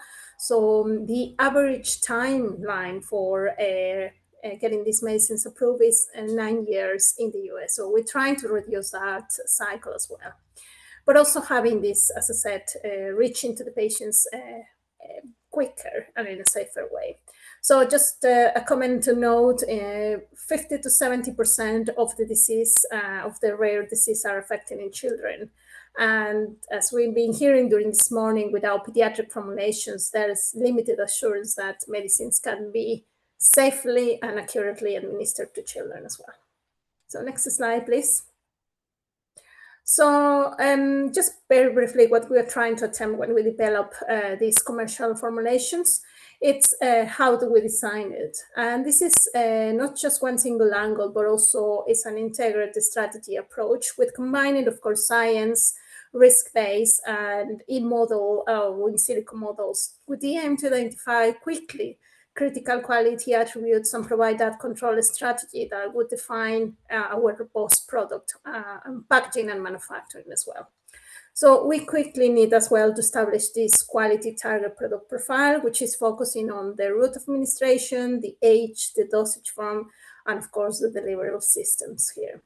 So as we say, our pillars are to continue with stability, manufacturability, bioperformance understanding. And in addition to that, in pediatrics, we need to demonstrate patient acceptability as well. So that with the aim to compliance regulatory as well. So next slide, please. So what are those needs and challenges? So of course, we have to develop these age-appropriate medicines considerations for all of the age groups, but it's more challenging when we develop these for the below 6 years old range down to neonates or newborns as well. So we need to provide aspects or whether or not the formulation has a good mouthfeel, ability to patients to take it and swallow it, the dosage form, having this taste masking, as I said before, flexible and accurate doses with suitable methods of administration. In addition to that, we need to provide that these compounds or this drug substance are chemically and physically stable within the dosage form selected as well. Importantly, the excipients, which in some, the selection of excipients, which in some scenarios, we don't have information around it, particularly for those ages below 6 years old. And of course, the enhancing the compliance for the age-appropriate groups, of course. Could we move to the next slide, please? So I think the whole challenge that we have from the industry perspective is, can the children take it? And second question is, will the children take it? So in this aspects of whether or not the children can take it, there are different aspects, as we mentioned already, the swallowability, the dose accuracy, the dose flexibility. And we have such a platform technologies as we hear just in the previous talk about mini caps, pellets, lipid multiparticulates that could help us to mitigate those three different aspects as well. On the other end, we also have, will the children take it? Is the taste of our compounds acceptable? Is the mouthfeel? Its sweeteners and flavors should be incorporated in there, and the compatibility with foods and drinks as well. So on the top of that, from the industry perspective, we also need packaging. And how do we do that to enable this dose flexibility, easy to use from caregiver's perspective, but also some supply chain considerations. So in addition to that, the biopharm implications. We know we can use a lot of in silico models, biorelevant dissolution media to assess them, but we still need to do that. And just to say that children are not small adults, so we need to consider all those different aspects. Shall we move to the next slide, please? So as such in the industry, we have to cover all the different aspects to have this formulation selection strategy important aspects, as I say, taste, drug substance properties, which are physical and chemical properties, and of course, the dose flexibility.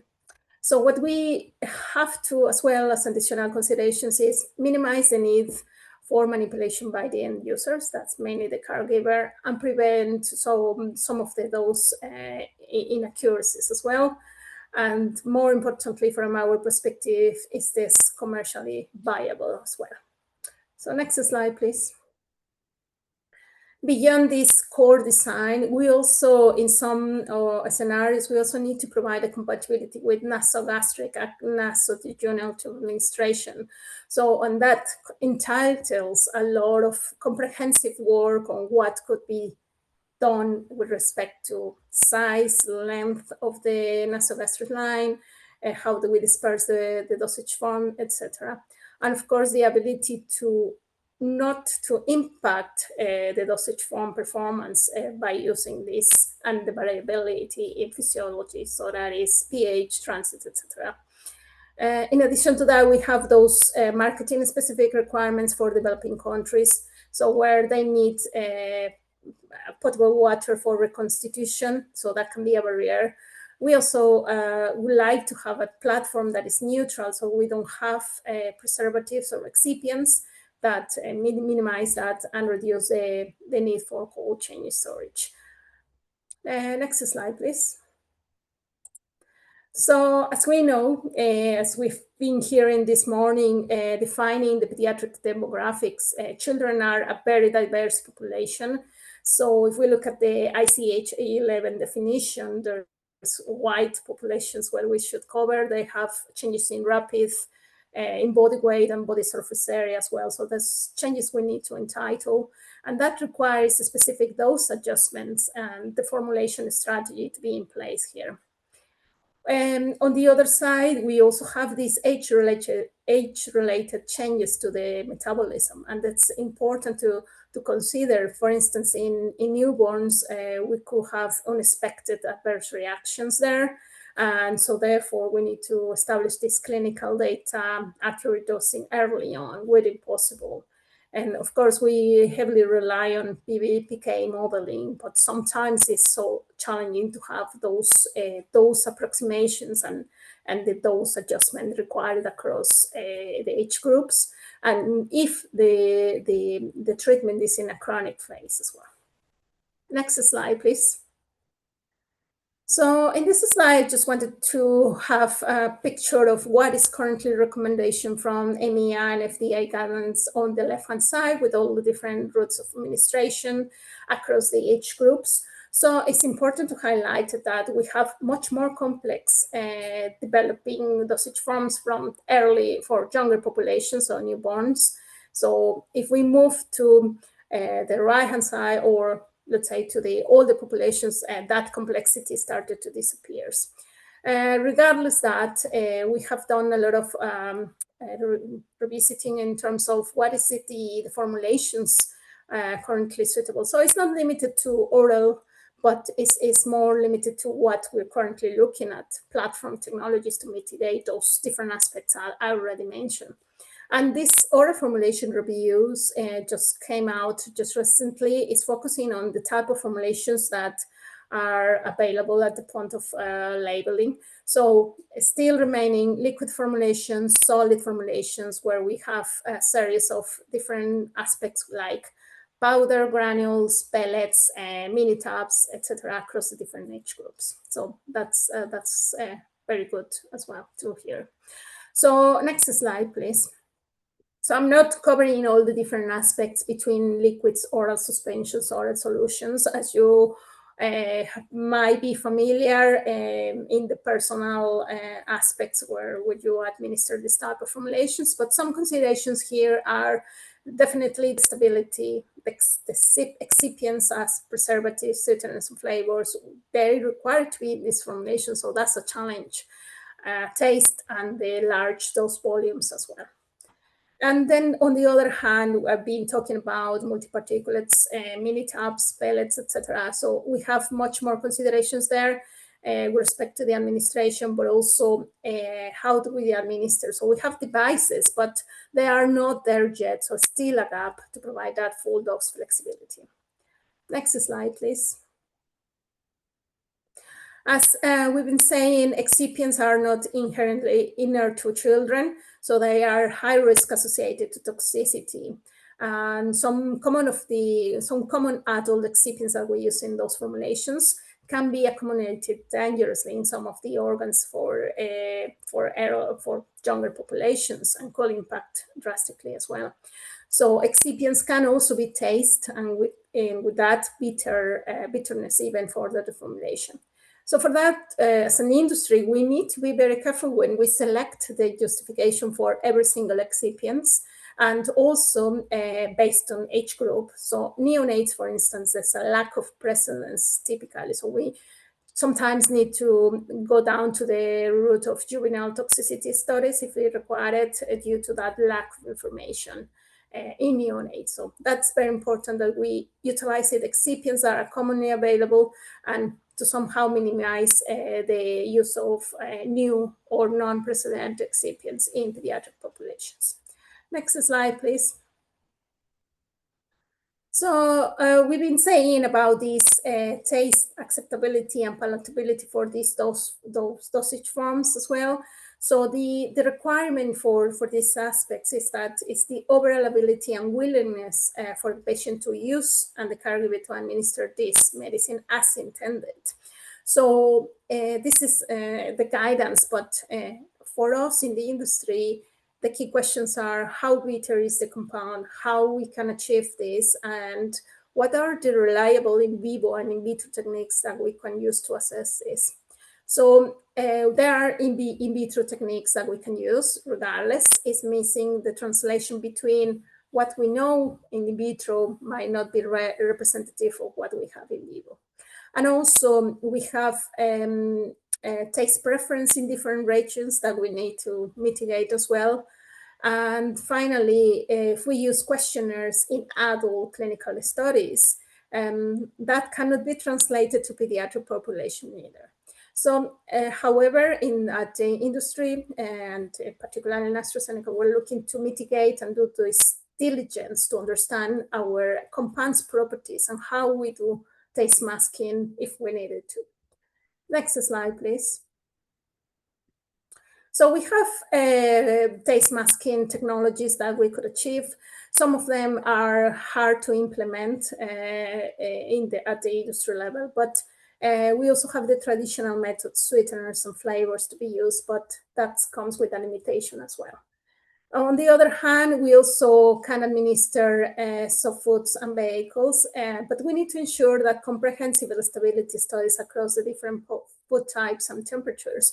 So if you advance the slide, please.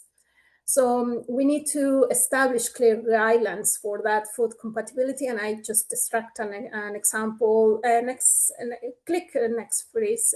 Yeah, so this is a very comprehensive type of work that ultimately would help us to clear the guidelines for the labeling to avoid administration errors. Next slide, please. Next slide, please. So all this work, so the previous one, if that's okay. So all this work helping us to mitigate all those different aspects of the age-appropriate formulation. Regardless, even that perfect formulation has to survive the commercial viability. And that's one of the most challenges that we have at the industry level, whereas we need to appropriate delivery systems for various age groups and flexible multiple dosing strengths as well. So typically, the commercial volumes for these products are low. Manufacturability scale is very small, 5 to 10 kilos batch size for a specialized type of formulation. So, and we typically tend to manufacture, let's say, 1 to 4 batches per year. And that requires extensive validation work to ensure operational. As soon as so this is covered, we also need to demonstrate the supply chain, and supply chain can be very complex for these formulations. So at the industry level, we also need to implement the robust and in-process control and equipment checks for this. So thinking about the solid dosage forms where we have mini tabs or where we have multi-particulates, we need to demonstrate that they are good in content uniformity of the drug substance. So then it can accurate deliver the dose as intended. So accurate dosing capabilities is a key requirement at the industry level as well. So we can provide that contact accuracy, either if we administer this end product by sachets or capsules. And of course, the final end product as well. So testing on the bulk of the granules and formulation it should be collected as well during the development. And next slide, please. So just some final considerations to bring it all together. Health authorities' expectations are high with respect to pediatric formulation, so we need to provide a lot of details in the submission application. We need to demonstrate these age-appropriate formulations from legal, ethical, and scientific necessity. As I've been mentioned, it requires the balancing the dosing flexibility, excipient safety, but also the acceptability in the pediatric populations. There are still some remaining risks, which are towards to nitrosamines, impurities formations, and of course, the manufacturing and control strategy needs to be established very early on. And the different ways of administration, compatibility with soft food, extensive work that we do there to understand key issues and provide those labeling instructions to support that administration of the product. And the acceptability of the drug product, as I said, is pretty much very important to provide that evidence from the pediatric population.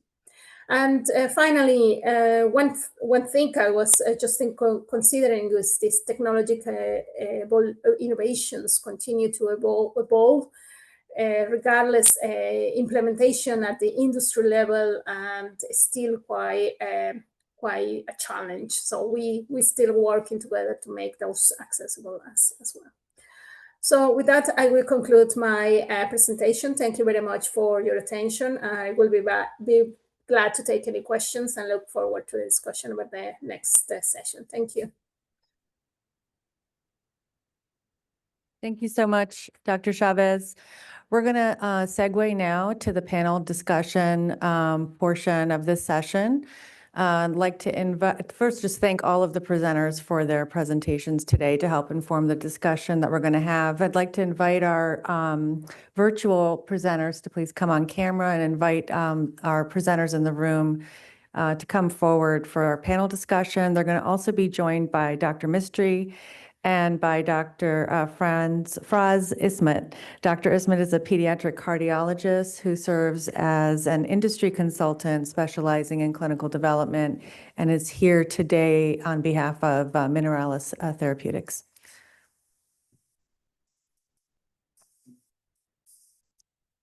We'd also like to continue to encourage those who are listening in online to feel free to enter questions into the chat, and we will get to those during this portion of our panel. And for those of you in the room who have questions, I think we do have a microphone, so just raise your hand, we'll bring the microphone to you. And as we're sort of assembling and getting started, wanted to welcome our distinguished panel and perhaps start with just a general question. We've heard so much from each of your perspectives. And if we just take a step back and think about the pharmacologic management of pediatric hypertension outside of the acute setting, maybe if we could just ask the panelists first in the room and then go to the ones online. In your opinion, where is the greatest unmet need? So I'm speaking as a cardiologist, not as a nephrologist. So the first thing I do is for my hypertensive patients, I would always refer to a nephrologist because they're the ones who actually know what they're doing. But I think with regards to the unmet need, I think the growing unmet need really is in this this older population of kids who are obese or having metabolic syndrome and either are untreated or undertreated and are likely to, as I think Dr. Samuels presented, likely to develop early age early age atherosclerotic disease and complications. And so to the extent that we can address that population, especially with the plethora of agents that we have available for adults, I think that's really something we really need to look at. Thank you. I would just say more dosage forms in that younger age group. And again, we're seeing some more liquids, but as the example with clonidine, just approved for adults, we need dosage forms that are appropriate for that age group and that are accessible to those patients. Thanks, Rachel.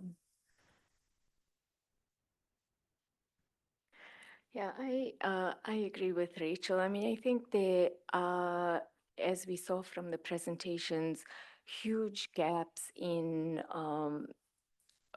the number of products that are approved for the under 6-year age group. And I think there seems to be a big unmet need there. There's a lot of off-label use of products for in that age group, as well as a lack of appropriate formulations for that age group. And I think in that youngest age group, that also leads to huge safety concerns, given the off-label use of products in that age group, in the youngest patients. Thank you. And how about our panelists online? So I'll go. And actually this addresses one of the questions in the chat. There are patients who may not respond to currently labeled agents, and so having data on drug classes that currently are not labeled for pediatrics would be helpful in to treat these patients who require therapy. And then again, as has been said, the younger age group, the liquids preparations are unmet needs.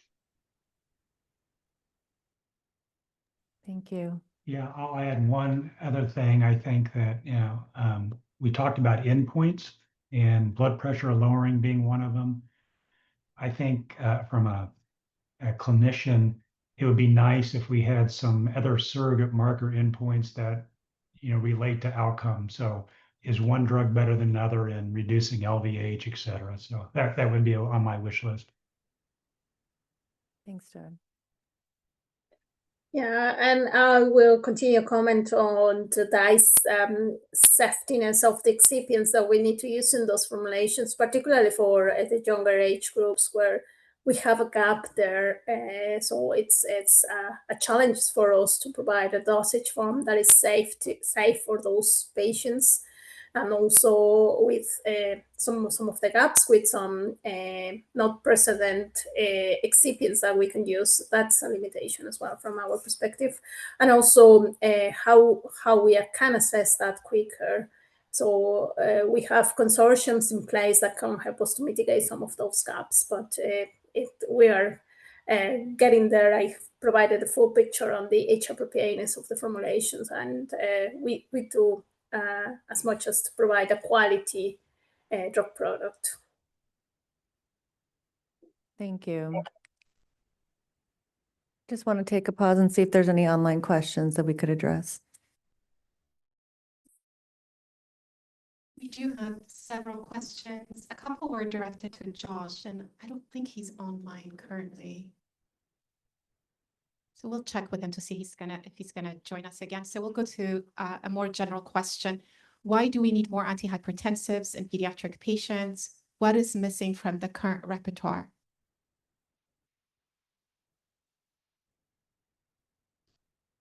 Maybe, I don't know if Joseph, Flynn, or others want to get us started. Well, I thought I addressed that. I mean, there are children who may not respond to currently labeled classes of agents. For example, there have never been pediatric trials of vasodilating beta blockers in pediatrics. So that may be a class of drugs that could be useful in certain children. Similarly, for the newer agents that have been approved for adults with resistant hypertension. Those merit pediatric trials because although resistant hypertension may be quite rare in children, at least from my perspective, there may be that occasional patient who needs to be treated with a different agent that we have currently available. And then the question that was regarding the amlodipine study. I mean, the problem with that was that, an 80-kilogram adolescent was dosed the same as a, 30-kilogram school-age child. And so, I think the lack of stratification by weight was one of the issues. And then the dose range was quite small as well. That 10-milligram dose was never studied in the pediatric age group, and it could be, I think, that was also a problem. And I think those are some of the things I would, state probably led to that issue. And Rachel, oh, sorry, go ahead.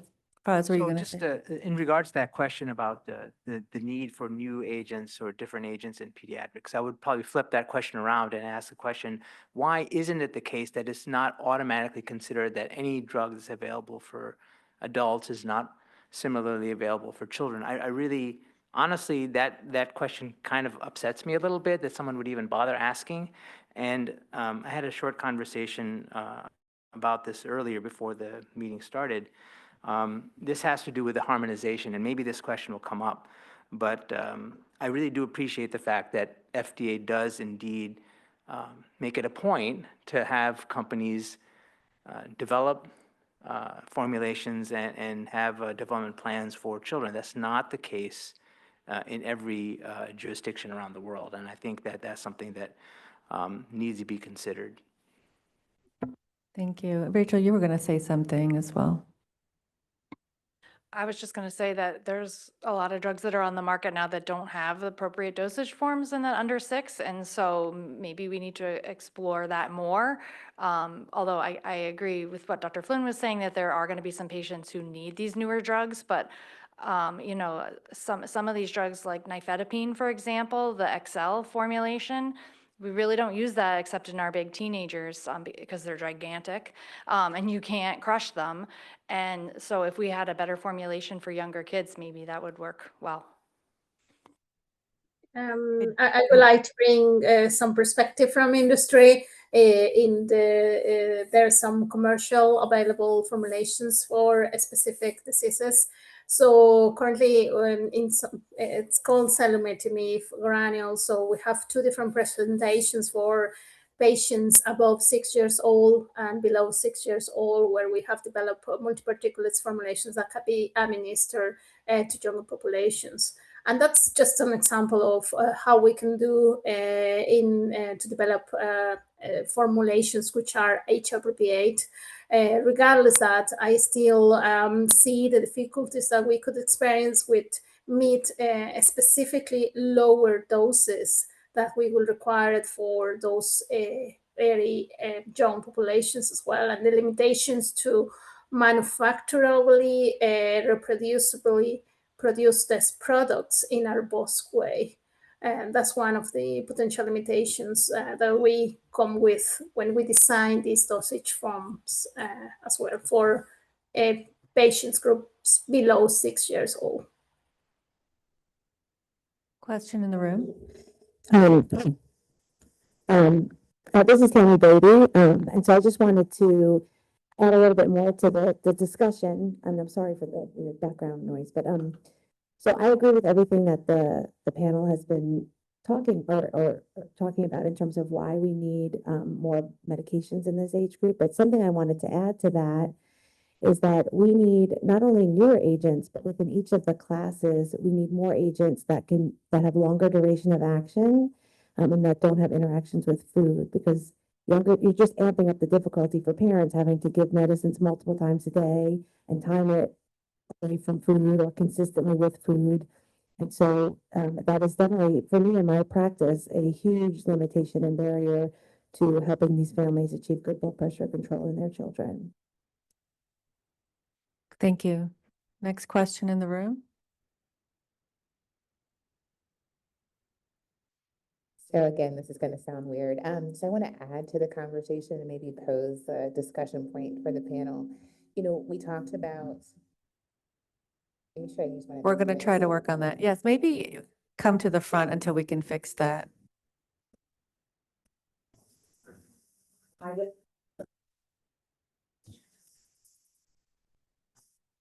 This will be better. So I wanted to kind of pose a comment and kind of contextualize this a bit. And I don't know who was online who asked the question about why we need more therapies. I think so that we're not too dogmatic in our response.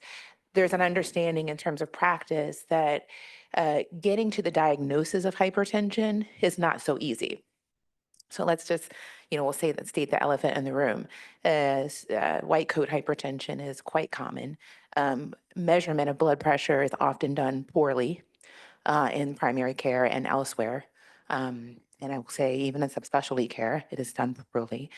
So the measurements that we actually get, we need to confirm that they're actually accurate.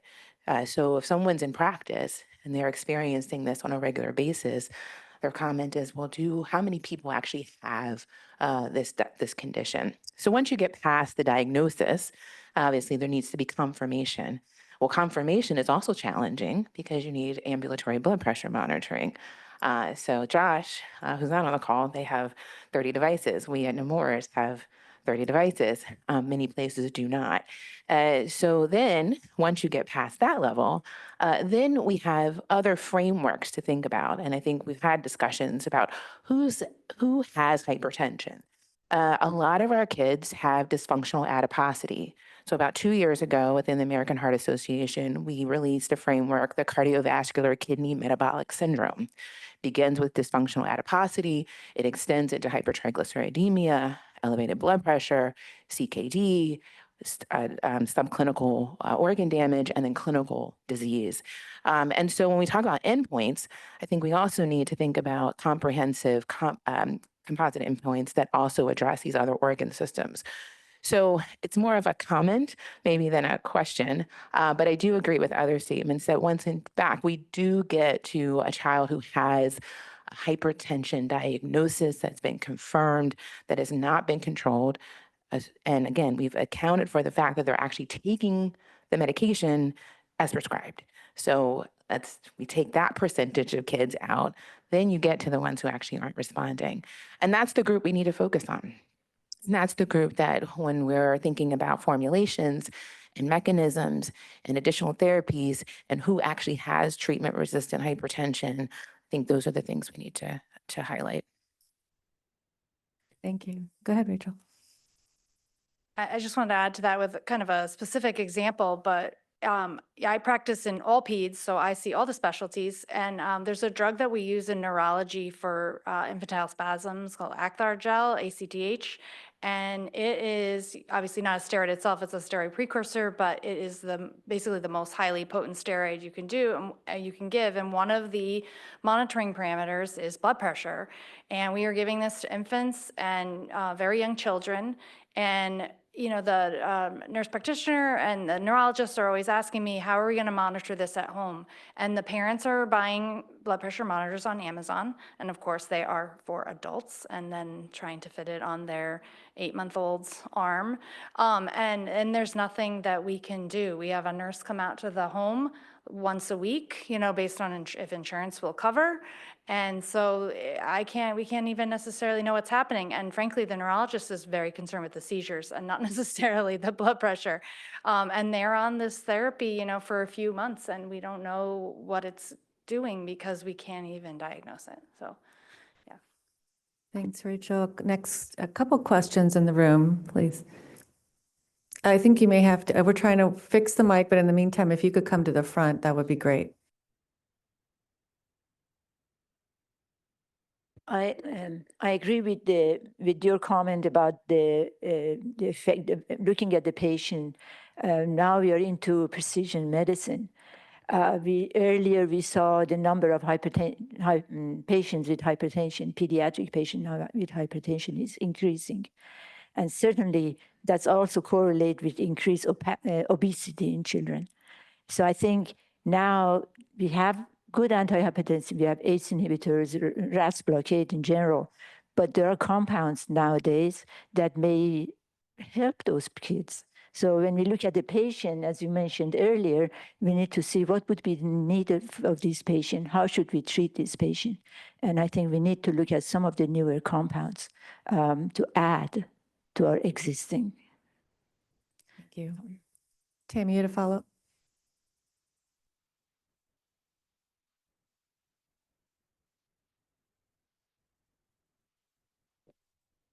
So I know it's a little off topic, but I couldn't help but add to the conversation about blood pressure measurement in the youngest people. And so I'm working with Kimberly Crowley and Jackson Hare at the FDA to work with Amy ISO committee to make it easier for manufacturers to make devices for the youngest infants. We already have protocols in place that make it too hard for manufacturers. And a lot of the things that I'm hearing about the challenges with making blood pressure lowering medicines in the youngest in terms of the number of kids who need it are so much lower than an adult, so that it's not as much, doesn't make as much financial sense for some companies. That's the same thing I'm hearing from the manufacturers of blood pressure devices, but it is something I'm working on, and I could not help myself but to say that here. And if anybody is interested in helping me with this, I'm always here for other people to help with the cause. But thank you. Kurtida? I wonder if I could pivot the discussion a little bit. So I really appreciate, all the comments that folks have made about, making sure that we diagnose hypertension appropriately, making sure that we include the population that is intended for use in these studies. Etc. And I think these are all issues that are really important when we designing trials for pediatric patients with hypertension. One thing I was wondering about that I would, maybe would like a little more discussion on, is this issue of children under 6 years of age and what we think, how similar or different they are compared to older children. So, we've identified, many have mentioned, and many of the presenters, including myself, have shown information about the number of products that are approved in these youngest children compared to older children and adults. And so if you were to have a product that is already approved in children 6 years of age and older for the treatment of hypertension, I think the issue becomes, if we have the opportunity, when we have the opportunity to study these products then in these younger children, less than 6 years of age, some of the things that we need to address are, how similar or different are these populations and how much can we extrapolate from older children to these younger children.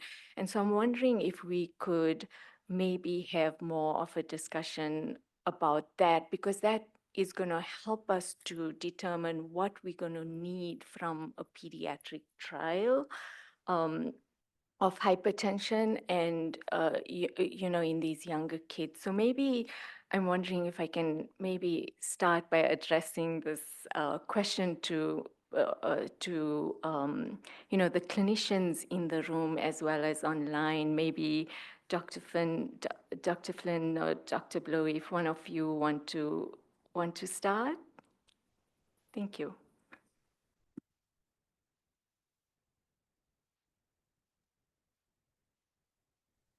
Well, happy to start, I guess.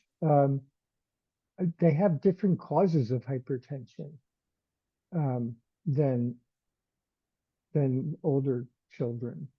And I think it results in different responses to different classes of agents, which, is what I think we saw with the valsartan study in the 1 to 5 year olds potentially.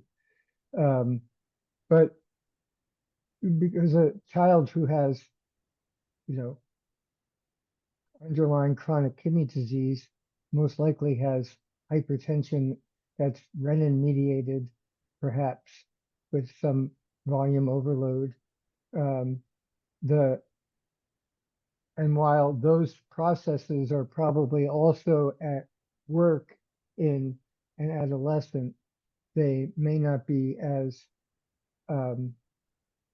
prominent in an older kid as it would be in a very young child who has chronic kidney disease. And so, and this is where we don't have really robust data on use of diuretics, for example, in not only in less than 6, but in any pediatric patient really.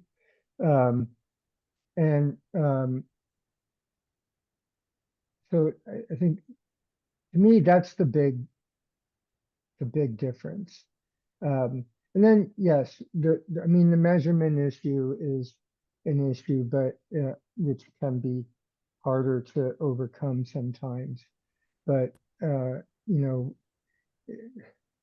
there probably are ways to address that as well in the trial. So I think that if you're going to study drugs in younger children, you have to think about what the causes of hypertension are, whether there are any preclinical data maybe that in different models of hypertension. I would have to reach out to the folks at the drug companies or in the lab to help us look at that particular question. And I'm sure Doug has stuff he can add to that as well. Yeah, no, the only thing I would add is Joseph's right. I mean, when I'm picking medications clinically in younger kids, usually I'm picking a specific agent because of a mechanism of action. Doesn't mean there's evidence about it, but I'm targeting something versus in the older kids, it doesn't really matter what I use, to be honest with you. So. Thank you both, and thank you, Khurana, for raising the question. I think maybe if we were to kind of go back to Gil's initial talk prior to starting session 1, we're talking about even first disease similarity. Maybe if we just take a step back and we think about the clear differences in etiology, right, between adult and pediatric hypertension, maybe we start there. And I think Josh alluded to how the biology is similar. I guess the question for the panelists, for those in the room and online, is do we need to make a distinction between primary and secondary hypertension in terms of etiology impacting pathophysiology? Or is there a confidence that at least is similar? Because it's sort of getting to the heart of sort of the differences down the line potentially in treatment response. But first, if we were able to just think through disease similarity. Yep. Question in the room.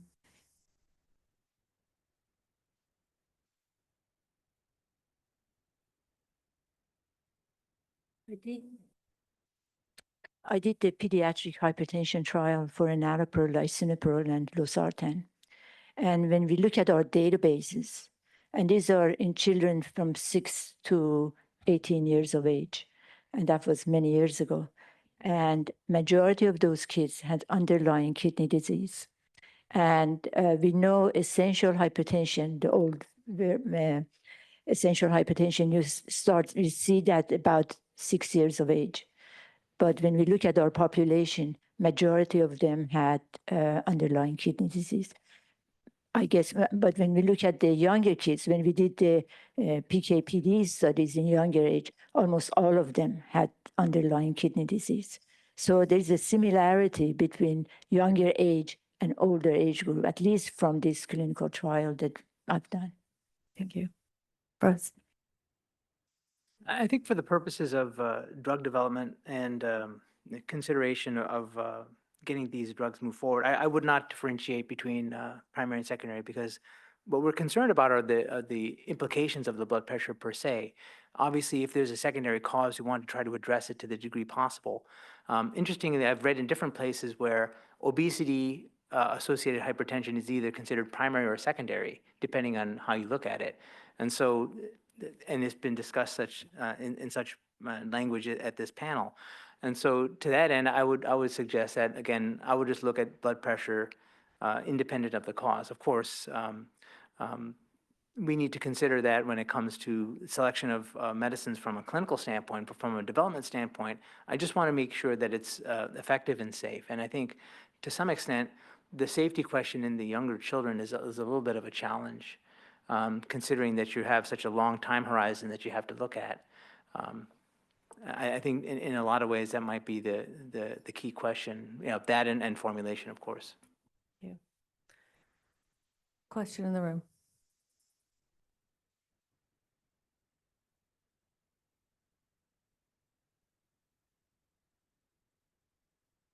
Hi, I agree with all the comments about the mechanisms of hypertension and the mechanisms, but I think the biggest problem with enrolling children that are younger than 6 is most clinical trials in children fail because of failure to recruit.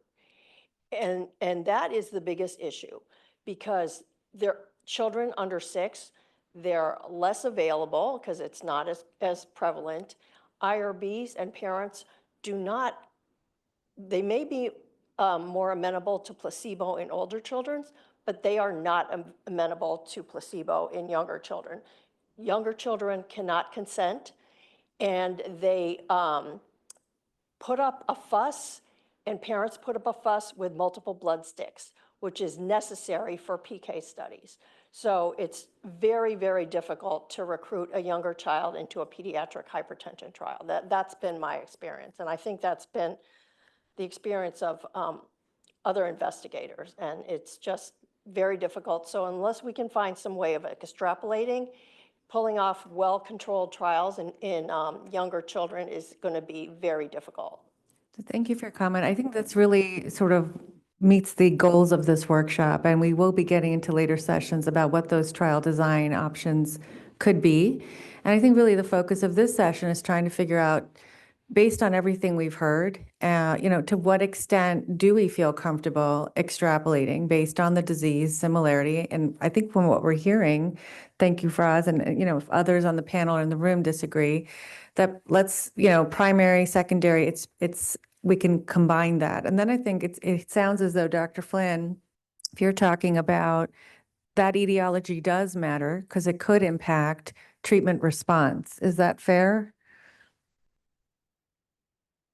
Well, I think so, and I think I recognize Dr. Schoenfeld, right, who was in the room about the enalapril, losartan, and lisinopril trials.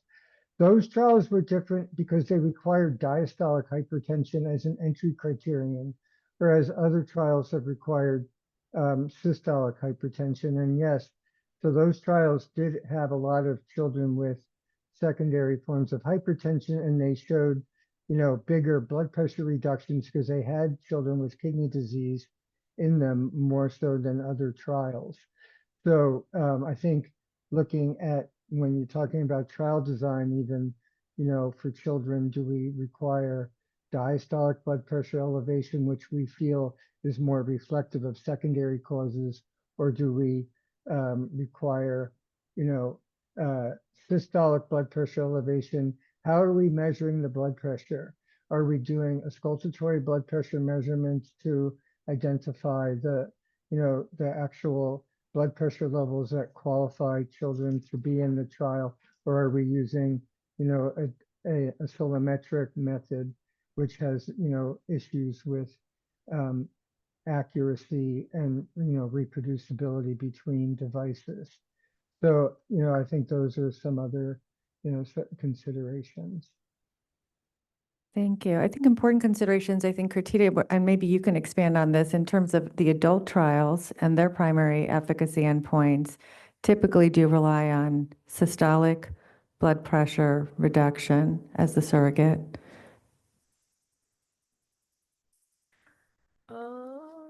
I think they do. I couldn't say confidently that it's just systolic. I think they look at systolic and diastolic blood pressure. I think the more recent blood pressure trials may even be starting to look at ambulatory blood pressure, but I just saw a message from Dr. Thompson, who deals with a lot of the adult programs, but it looks like the primary endpoint is mostly systolic hypertension blood pressure in the adult trials. Thank you. And that does come into play when we're thinking about extrapolation of efficacy using that endpoint in adults to the corresponding pediatric population. Go ahead. For losartan, older days, they always use diastolic blood pressure. That was the first thing. They also look at the systolic, but the entry criteria was diastolic. And one of the reasons we use diastolic, because there is more variability in systolic. And we were talking about a small sample size. So when we wanted to mimic what we showed in adult. Yes. I think these are important considerations as we're moving it through the workshop in terms of endpoint selection, pediatrics, and also the method by which the blood pressures are being measured, and what would be sort of the preferred method if we were to enroll these pediatric patients in drug development trials. Any other comments or questions online, Lily?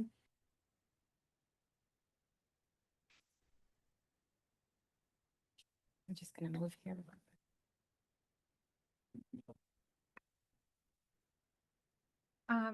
There's one question for Doug, which he answered online, but I thought this would be an important question for discussion as well. The question is, we know that the lack of labeling does not mean lack of evidence. Can you comment on the availability and quality of real-world evidence that could be compiled to inform labeling changes? So yeah, so my response essentially was that there's a lot of information because we all use it. I showed you that we use these drugs in all sorts of age kids, but so we have a lot of clinical experience that guides some of the dosing guidelines we provide in the guidelines and in the drug references. But it'd be hard to compile it in a way that would be proving efficacy or safety. So probably wouldn't work for approval, but I could be wrong, but I think it would take a lot of work. There you go.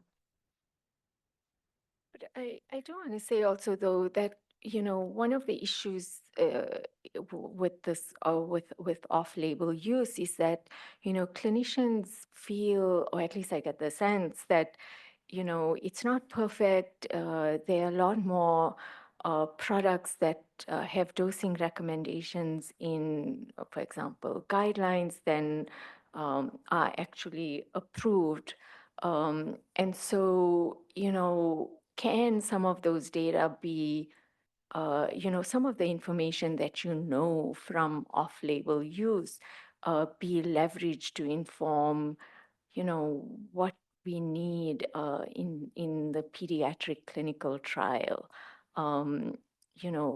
Can those data be used to make the pediatric trials, especially in these younger children, more efficient? And I'll take it back to even your talk, Kurtita, reminding us of the evidentiary standard for approval, trying to figure out how we can check those boxes using the existing experience, like you're mentioning, especially in these youngest ages with the off-label use, to be able to collect the data necessary to meet that standard. I think that's another key goal, as you mentioned, of this workshop. Any other questions before I go on to my next one? Okay, so we've talked about disease similarity. I think Dr. Flynn, you alluded to this, and I'll keep going back to that in terms of let's have a discussion about, heard this acronym of ABCDE for the different drug classes. And if just trying to think about how similar a treatment response would be if we agree that all comers with established diagnosis of hypertension could be included in a trial or considered for an investigational product. if that treatment response is demonstrated in adults, what are some of the considerations for assuming that that treatment response could be similar as we enter the pediatric population, starting in the adolescent age group, going down younger in age? I'll open that up to the panel. And are the considerations different for different drug classes? Well, why not just enroll pediatric patients when this drug is studied to start with? And then you wouldn't have that question to answer. So, and certainly, I think there are ways, certainly so like, I'll draw on the example of some of the newer anti-proteinuric agents, which are involving pediatric patients in the beginning of the clinical trial process, and then resulting in approval for use in pediatric patients when it's approved in almost at the same time as approved in adults. So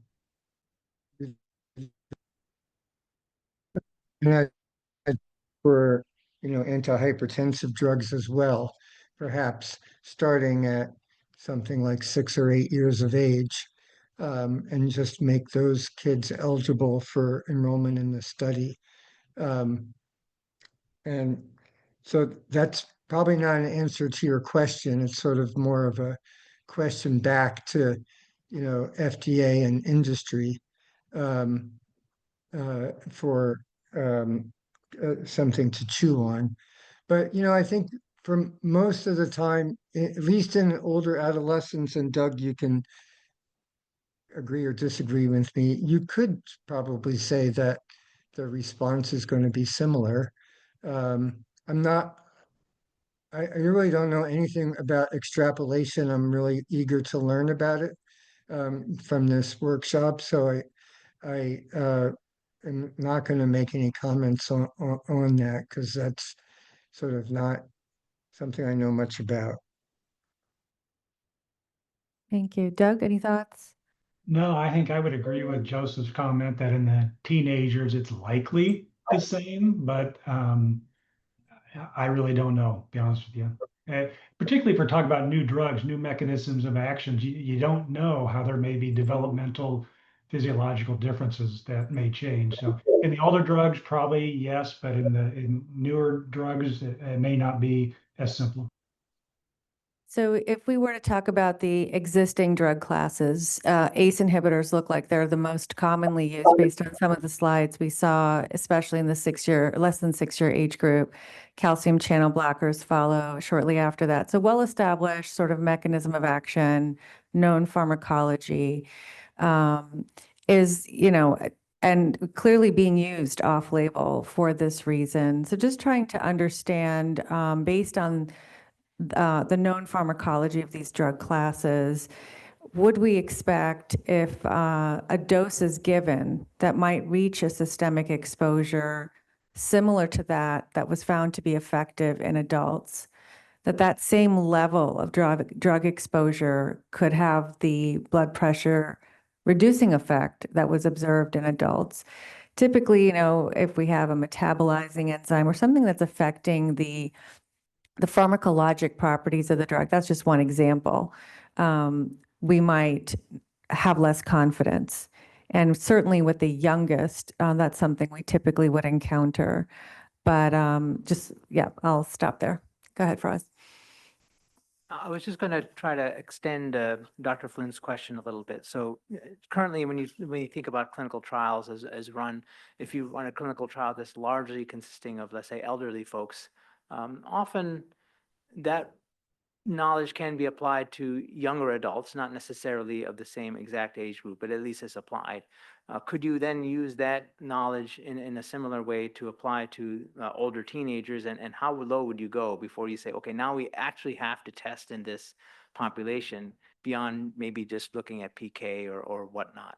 Obviously, again, safety considerations, and there's other considerations that need to be taken into account. But just as a thought exercise, how low could we apply in age knowledge that we've gained in adults directly, and to have that reflected in perhaps a label? I think that is the question. That would be helpful to get input from those on the panel and from those in the audience, both here and virtually. And, we just want to remind folks again of Gil's talk earlier, where he showed extrapolation falling on a continuum. On the one extreme, great degree of confidence about disease similarity and that the likelihood of the treatment response being the same, we could just confirm exposures of the drug at a specific dose or dosages. But on the other extreme, quite a bit of uncertainty where we would want to actually verify efficacy. Where are we in that continuum here for adolescents, for the 6 to less than 12, and these are arbitrary age groups, of course, and then less than 6, and we're focusing on that because, as we've heard, most of the FDA-approved antihypertensives are limited to 6 years of age and older. Thoughts from any of the panelists on that?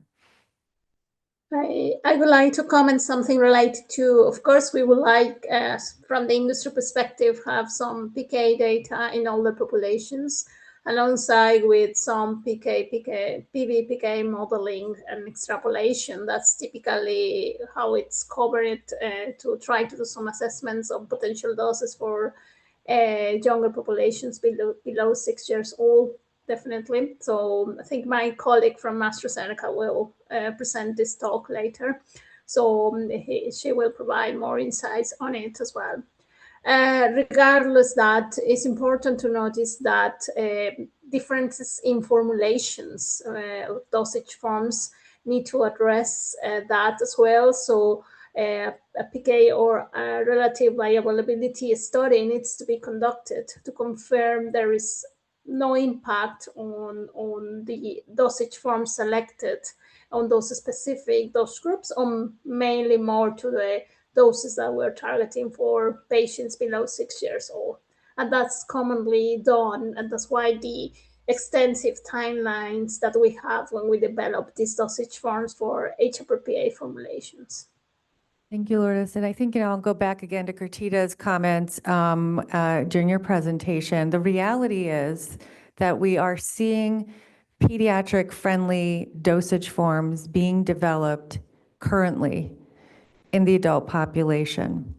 And by relying on the reference drugs that Kurtita mentioned in her talk, by showing that those products are bioequivalent to the reference drug, they would be able to potentially label those products, again, for the same 6 years and older. So this is an opportunity, and I think Rachel has nicely illustrated this in her talk. When you have a pediatric-friendly formulation, even if it's labeled only for use in adults, it is being used off-label. So this is an opportunity for which FDA does have authority to require that the use in pediatrics be evidence-based and appropriately labeled that way. And so if we're saying at a minimum, we would want PK data, I hear that from you, Lourdes, besides the bioequivalence data. And then you mentioned also perhaps a pharmacodynamic component as well. Presumably that would be a target reduction in blood pressure. I just want to see what others think about that as sort of initial thoughts about what data we really need to be able to label these pediatric formulations for the full pediatric age range. Sorry, Lynn Yao, FDA. I'm going to jump in here a little bit because I think we're getting a little bit ahead of ourselves. What we really want to focus on in this session, and we have to have answers about this before we end this session. Number one, what's the target population? Where do we have the gap? Is it in the adolescents who have metabolic syndrome, or is it in the kids less than 6 and the neonates, right? Which one is the priority here? And it may be all three, but we want to hear what those are. The other important thing, before we jump to what kind of studies would be useful, is we have to really nail down what you think the salient clinical differences are between that population that we're talking about, whether it's 6 and neonates, under 6 and neonates, or whether it's the adolescent population, what are the major clinical, physiologic response to treatment differences we think are present? Because if we know what they are, then what we can do in the session this afternoon is talk about study design. But until we have, I think I've heard some, but maybe not all of the differences. I've already heard that, look, the etiologies are different. Do the etiologies between, primary versus secondary, how do you think those will affect our ability to study a drug? How does that impact? Do we need to think about that those, if the etiology is different, that requires that makes the hypertension fundamentally different, right? So those are the things that I would really like to hear the panel weigh in on. Thanks. Go ahead, Franz. So I think I'm a little bit on the on one side of that issue. Like as I mentioned in the beginning, I think for me, the issue is a growing threat of what's going on in adolescence and how that can be addressed. Not to say that what's going on in neonates is not important. And then on the second issue that Dr. Yauer mentioned is I'm not too concerned about the etiology of the hypertension when it comes to the assessment of treatment. When I think about hypertension, again, I think about the end organ damage, what's going on for the long term. And it may be the case that certain types of hypertension may have more propensity to do one thing or another, but for the purposes of showing efficacy, I think it's sufficient to go with blood pressure. If there is some differences, for example, in affecting the heart or affecting the kidneys or what have you, I think those are nice to haves. And certainly, I think there are research questions that ought to be addressed, but I don't know if they're necessarily within the scope of what industry needs to focus on for getting these medicines available for the youngest kids. Thank you. Thoughts from other panelists?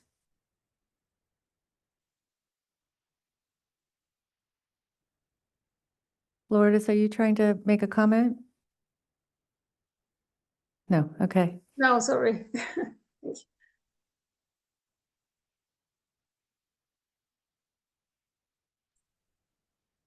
So if we were to just kind of go back to what Lynn was saying, if we were to flesh out the etiologies, and we're thinking about primary and we're thinking about secondary, are there any specific differences that we should be thinking about before pooling those patients in a trial, or taking the results from efficacy trials in adults with primary hypertension and being able to generalize those findings to a population with secondary? No, I think that pooling question is actually a very cogent one for the purposes of especially the youngest kids, because the mix in the types of hypertension are going to be a little bit different. In those cases, I think we need to rely a little bit on extrapolation to the extent of understanding what the long-term implications of blood pressure control are. But if you can show reasonable PK, and if you think that there isn't a vast difference in PD response in the types of hypertension, I think that may be sufficient. I guess so the question may key on, do we think that there might be a differential PD response based on the etiology of hypertension? And I'm wondering if maybe the clinicians could come up with some examples where they have seen just in their clinical practice a difference in PD response from some types of hypertension than others. Wondering, Dr. Flynn, we see Josh on the call. Yeah, I'll Yep. jump in. I think, yes, there's clearly, we'll give you an example. We talked about renal disease, renal vascular abnormalities, and there are clearly different mechanisms and drugs that we choose for those items. ACE inhibitors are ours versus a calcium channel blocker. And the steroids, when somebody mentioned the steroid issue with ACTH, typically, that best is treated with a diuretic, although you use kind of whatever you need to use. So the answer, I think, for the younger group is yes, there are specific differences I expect in the drug I use to treat hypertension based on what I think the cause is. Yeah, but I would say it probably has more to do with etiology than age. So, you know, yes, we True. need to do PK studies and come up with what is the dose for a child. You can't just extrapolate down that. But I think when it comes to pharmaceutical agents to treat hypertension, I think the etiology of their hypertension is probably more important than the age of the patient. If someone has primary hypertension, I would think that the same drugs you use in adults with primary hypertension, you could use in children. If someone has renal vascular hypertension, whether they're 40 or 4, the pharmacologic management is probably going to be similar. And I think that's probably more important than the age. So again, I don't think that there's something specific about, oh, this child is 4, how do we treat their blood pressure? I think we look at what's the etiology of the hypertension, how do we treat the blood pressure? I agree. As we've talked about, the etiology is probably more likely to be something secondary in the younger kiddos. So as a group, you're probably going to have more specific indications. So, yeah. Do you think the If I choice? could, if I could Okay. add a somewhat, well, not sort of cynical comment. I mean, this is really getting at the issue of the science versus the regulatory aspects, right? So we're interested, you know, this is why a lot of people lost interest in doing these hypertension trials, because there was nothing scientifically interesting about them after the first few. So, you know, we're interested in understanding pathophysiology from a scientist standpoint. We're interested in understanding pathophysiology, and does a kid with, you know, renal dysplasia respond differently to an angiotensin receptor blocker than a kid with obesity-related hypertension. Whereas the issue I think we're maybe talking about today is how do we develop regulatory strategies to get more drugs approved, and in that, from that perspective, you know, Dr. Ismat's comments about the hypertension cause doesn't matter is, you know, correct. So, you know, I think I'm not quite sure where I'm going with this comment at this point, but I think we do need to understand it from both a, you know, a scientific standpoint, because we use the drugs differently according to different causes of hypertension. So I'm going to stop because I'm now probably just rambling. Thank you. I mean, I think the regulatory strategies are going to come later in this workshop once we can really flesh out what those scientific differences are. And I guess the other follow-up question I had is, when we're talking about the secondary causes largely underlying renal disease in the youngest, does that also speak to the need of a different type of endpoint compared to those who have primary, for instance? Mona, can you clarify? I mean, is that, so the endpoint would be blood pressure reduction usually in these anti-hypertensive drug trials. So when you're talking about another endpoint, Systolic, diastolic, ABPM, et cetera. Is there one that would be more reliable versus not? And maybe the answer is no.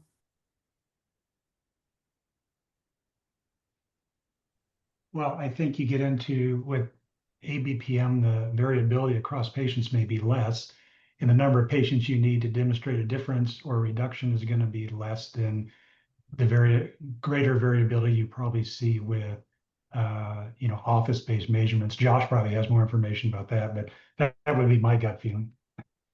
I mean, I would say the same thing. I think ABPM would probably be the current gold standard for blood pressure control, but it's also a hassle and kids don't like wearing them. And, you know, I don't know that I would hold a pharmaceutical company to that standard to prove that their medication is effective in a child.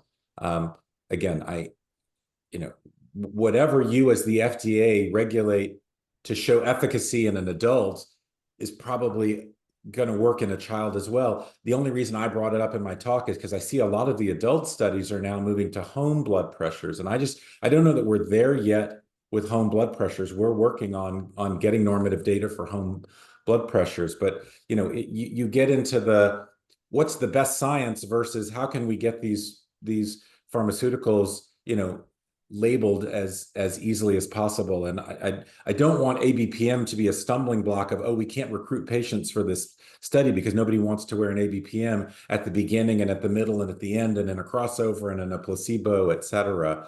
And again, I don't know if they're not doing that on the adult studies, I don't know that we should mandate them that they do that for a pediatric study as well, or either, I guess I should say. Yeah, I just wanted to get back to this question of the etiology of blood pressure and how that might play out in a clinical trial. So you can imagine a scenario where in an older set of children, largely you can call them primary or obesity related, and they have some given response to some agent. So the question that I asked, and just to, you know, I think we've gotten some talking around it, is if you have a child of a younger age with a different etiology perhaps, and not necessarily considering age, do you have in your clinical practice with the use of medicines that are available either off-label or, you know, that are already approved, different doses or expectation of different response given a dose for a different child based on the etiology? Because that's going to make a difference for the execution of a clinical trial, especially in the younger ages where the range of types of etiologies is going to vary. I mean, Joseph, you can probably answer that better than anyone. My first blush answer would be no. Again, I made the comment about etiology being more important in the treatment just to show that, you know, things that work in adults with renovascular are probably going to also work in kids with renovascular. But I 100% agree with Joseph that when you're coming to designing trials, I don't know that we really care why the kid has hypertension. I don't know that, you know, I mean, we care, but if the medicine works, the medicine works. And I don't know that we need to limit it only to kids with this condition or only kids with that condition. And I don't know, Joseph, you might. Are there any studies that show different doses for kids with different etiologies of hypertension? I'm not aware of that.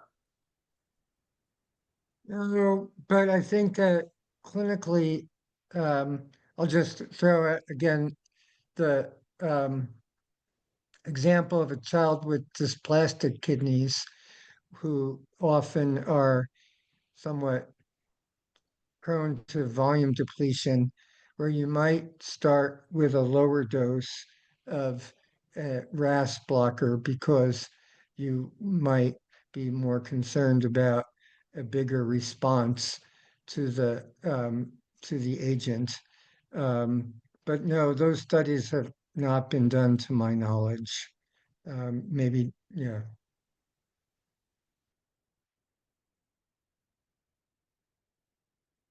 Yeah, that's why we're relying on the clinical expertise, because there hasn't been studied.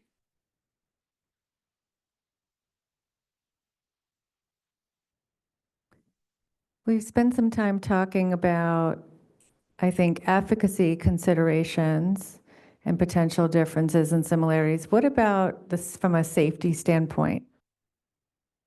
Are there some safety considerations we should be keeping in mind across the different drug classes that might be different between peds and adults? I mean, because this is being recorded, we have to say, of course, safety is the most important. We have to have considerations. But I think that by and large, I don't know the answer to this, but I would expect that there are probably more side effect problems in adults than there are in children with many of these medications at equivalent per kilo doses. Because the adults don't show up with just hypertension. They have all the other medical and metabolic problems. So you're not going to see the same liver complications, I wouldn't think. And you're not, but we don't know that, right? I mean, who knows? kids' livers are different. Certainly you have to do those PK studies because they may metabolize the drug very differently than adults do. And, you know, what may be a once-a-day drug in an adult may be a twice-a-day drug in a child. I mean, those early kind of studies still need to be done. But in terms of specific side effects that a child is going to get that we didn't see from an adult study, again, I don't know the answer to that. I would The only thing that I would say is that there were deaths in the candesartan and valsartan trials in children less than 6 years of age. And so, they were hypothesized to be from acute kidney injury. So, and again, getting at the cause that probably, perhaps because of different types of diseases, but one of the issues where those deaths occurred outside of the US in lower and middle income countries who were brought into the trial to get at Jennifer's, concern about how hard it is to recruit into that age group. So the sponsors had to go, to places outside of typical, I'll just leave it at that, to be able to reach their enrollment target. And so some kids died. And so, but those are the only different, side effects that I'm aware of. I think other things, if you go through, the way that side effects and adverse effects are classified, they're similar. I think kids had more upper respiratory infections, but that goes with the age group, of course.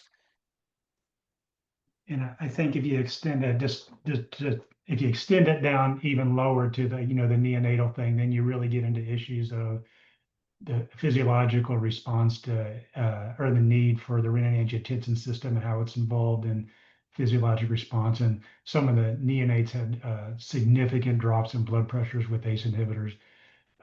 So anyway, we use it with caution, but that's getting down to the neonates. I don't think it probably is a problem in the young child.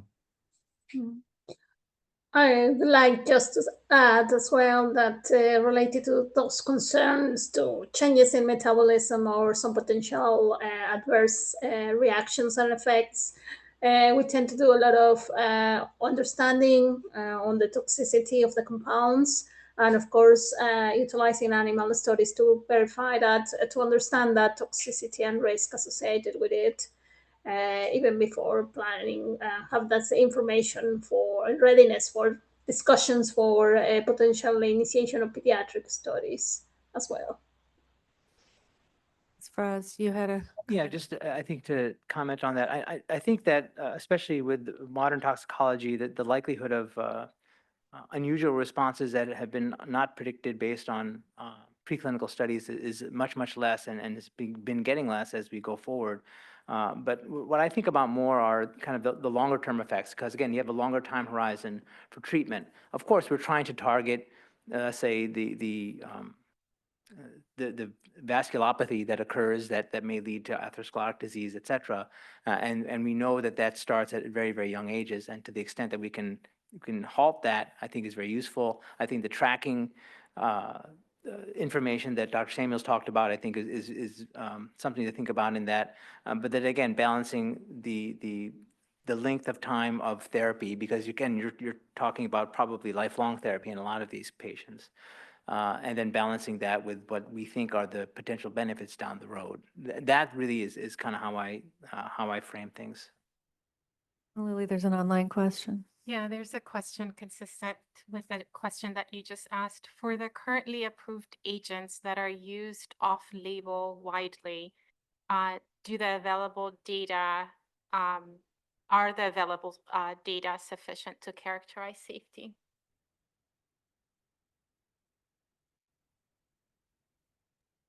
And I think Joseph answered that in the chat when he said that off-label data would need to be collected.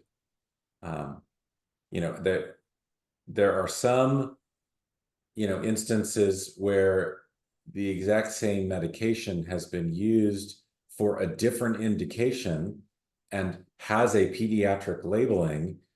And I think once that drug has a pediatric labeling, I don't know that we need new safety data specifically when it's used for hypertension as compared to used for something else. But if there's no data on the safety, it's just being used off-label because it's available, then yeah, I think we need to collect that data and look at it. You can't just say, well, people have been using it for years, it must be safe. Because as Joseph pointed out, there may be side effects or even deaths that aren't being reported if they're not being collected in a systematic fashion. My concern with that is that it's a way to kind of run around the law a little bit.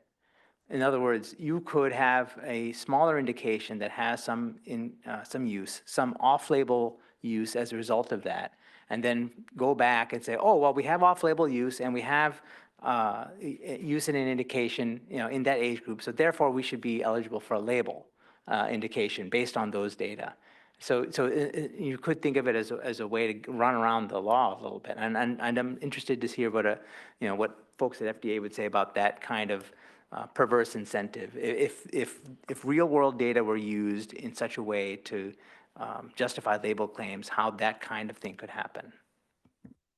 Go ahead, Kritika. I mean, I guess the question for you, Elisa, are you talking about like available to the FDA in terms of safety reports about various agents?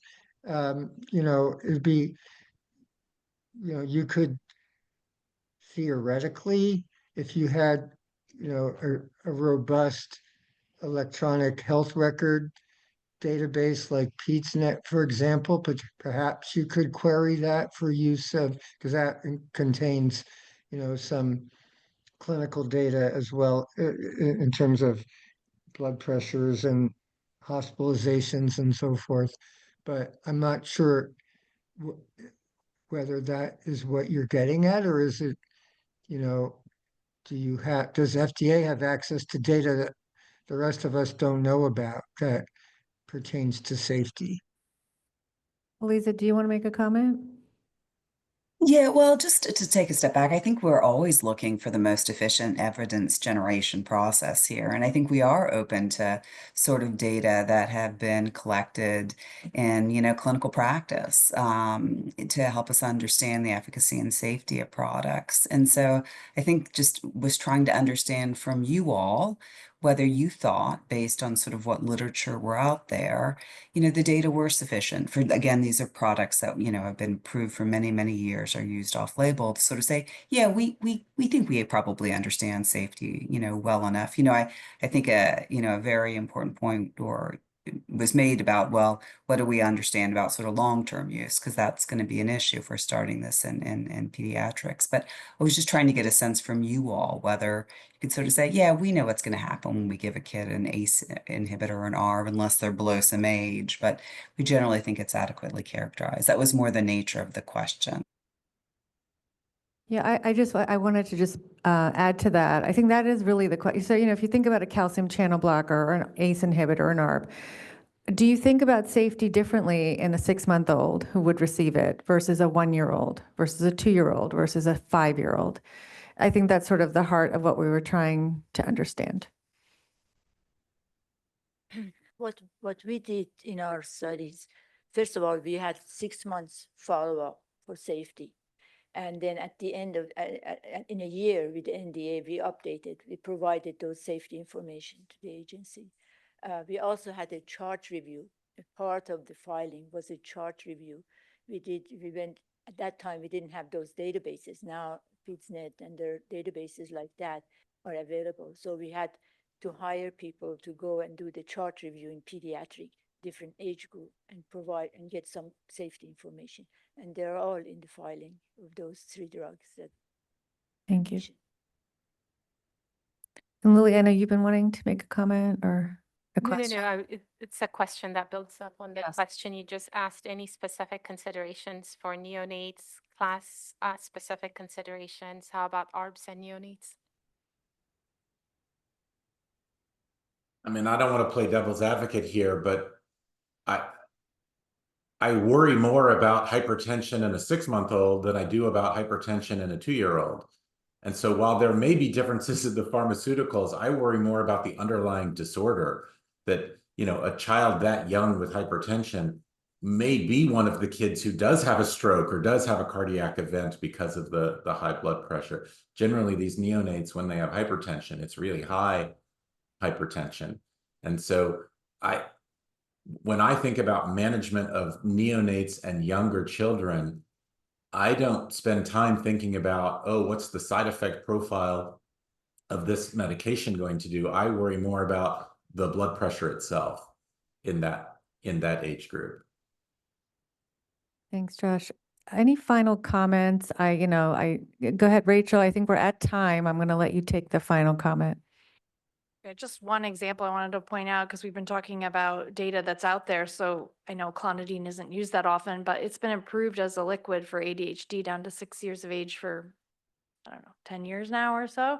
And so that's a drug that's been out there, and there may be you could collect safety data from that, although it is an extended release liquid, so a little different, but it's a different disease state, but those safety markers may be there, if we look for them. Thanks very much. Okay, this concludes our panel discussion and end of session 1. Many thanks to our presenters and our panelists for this great discussion.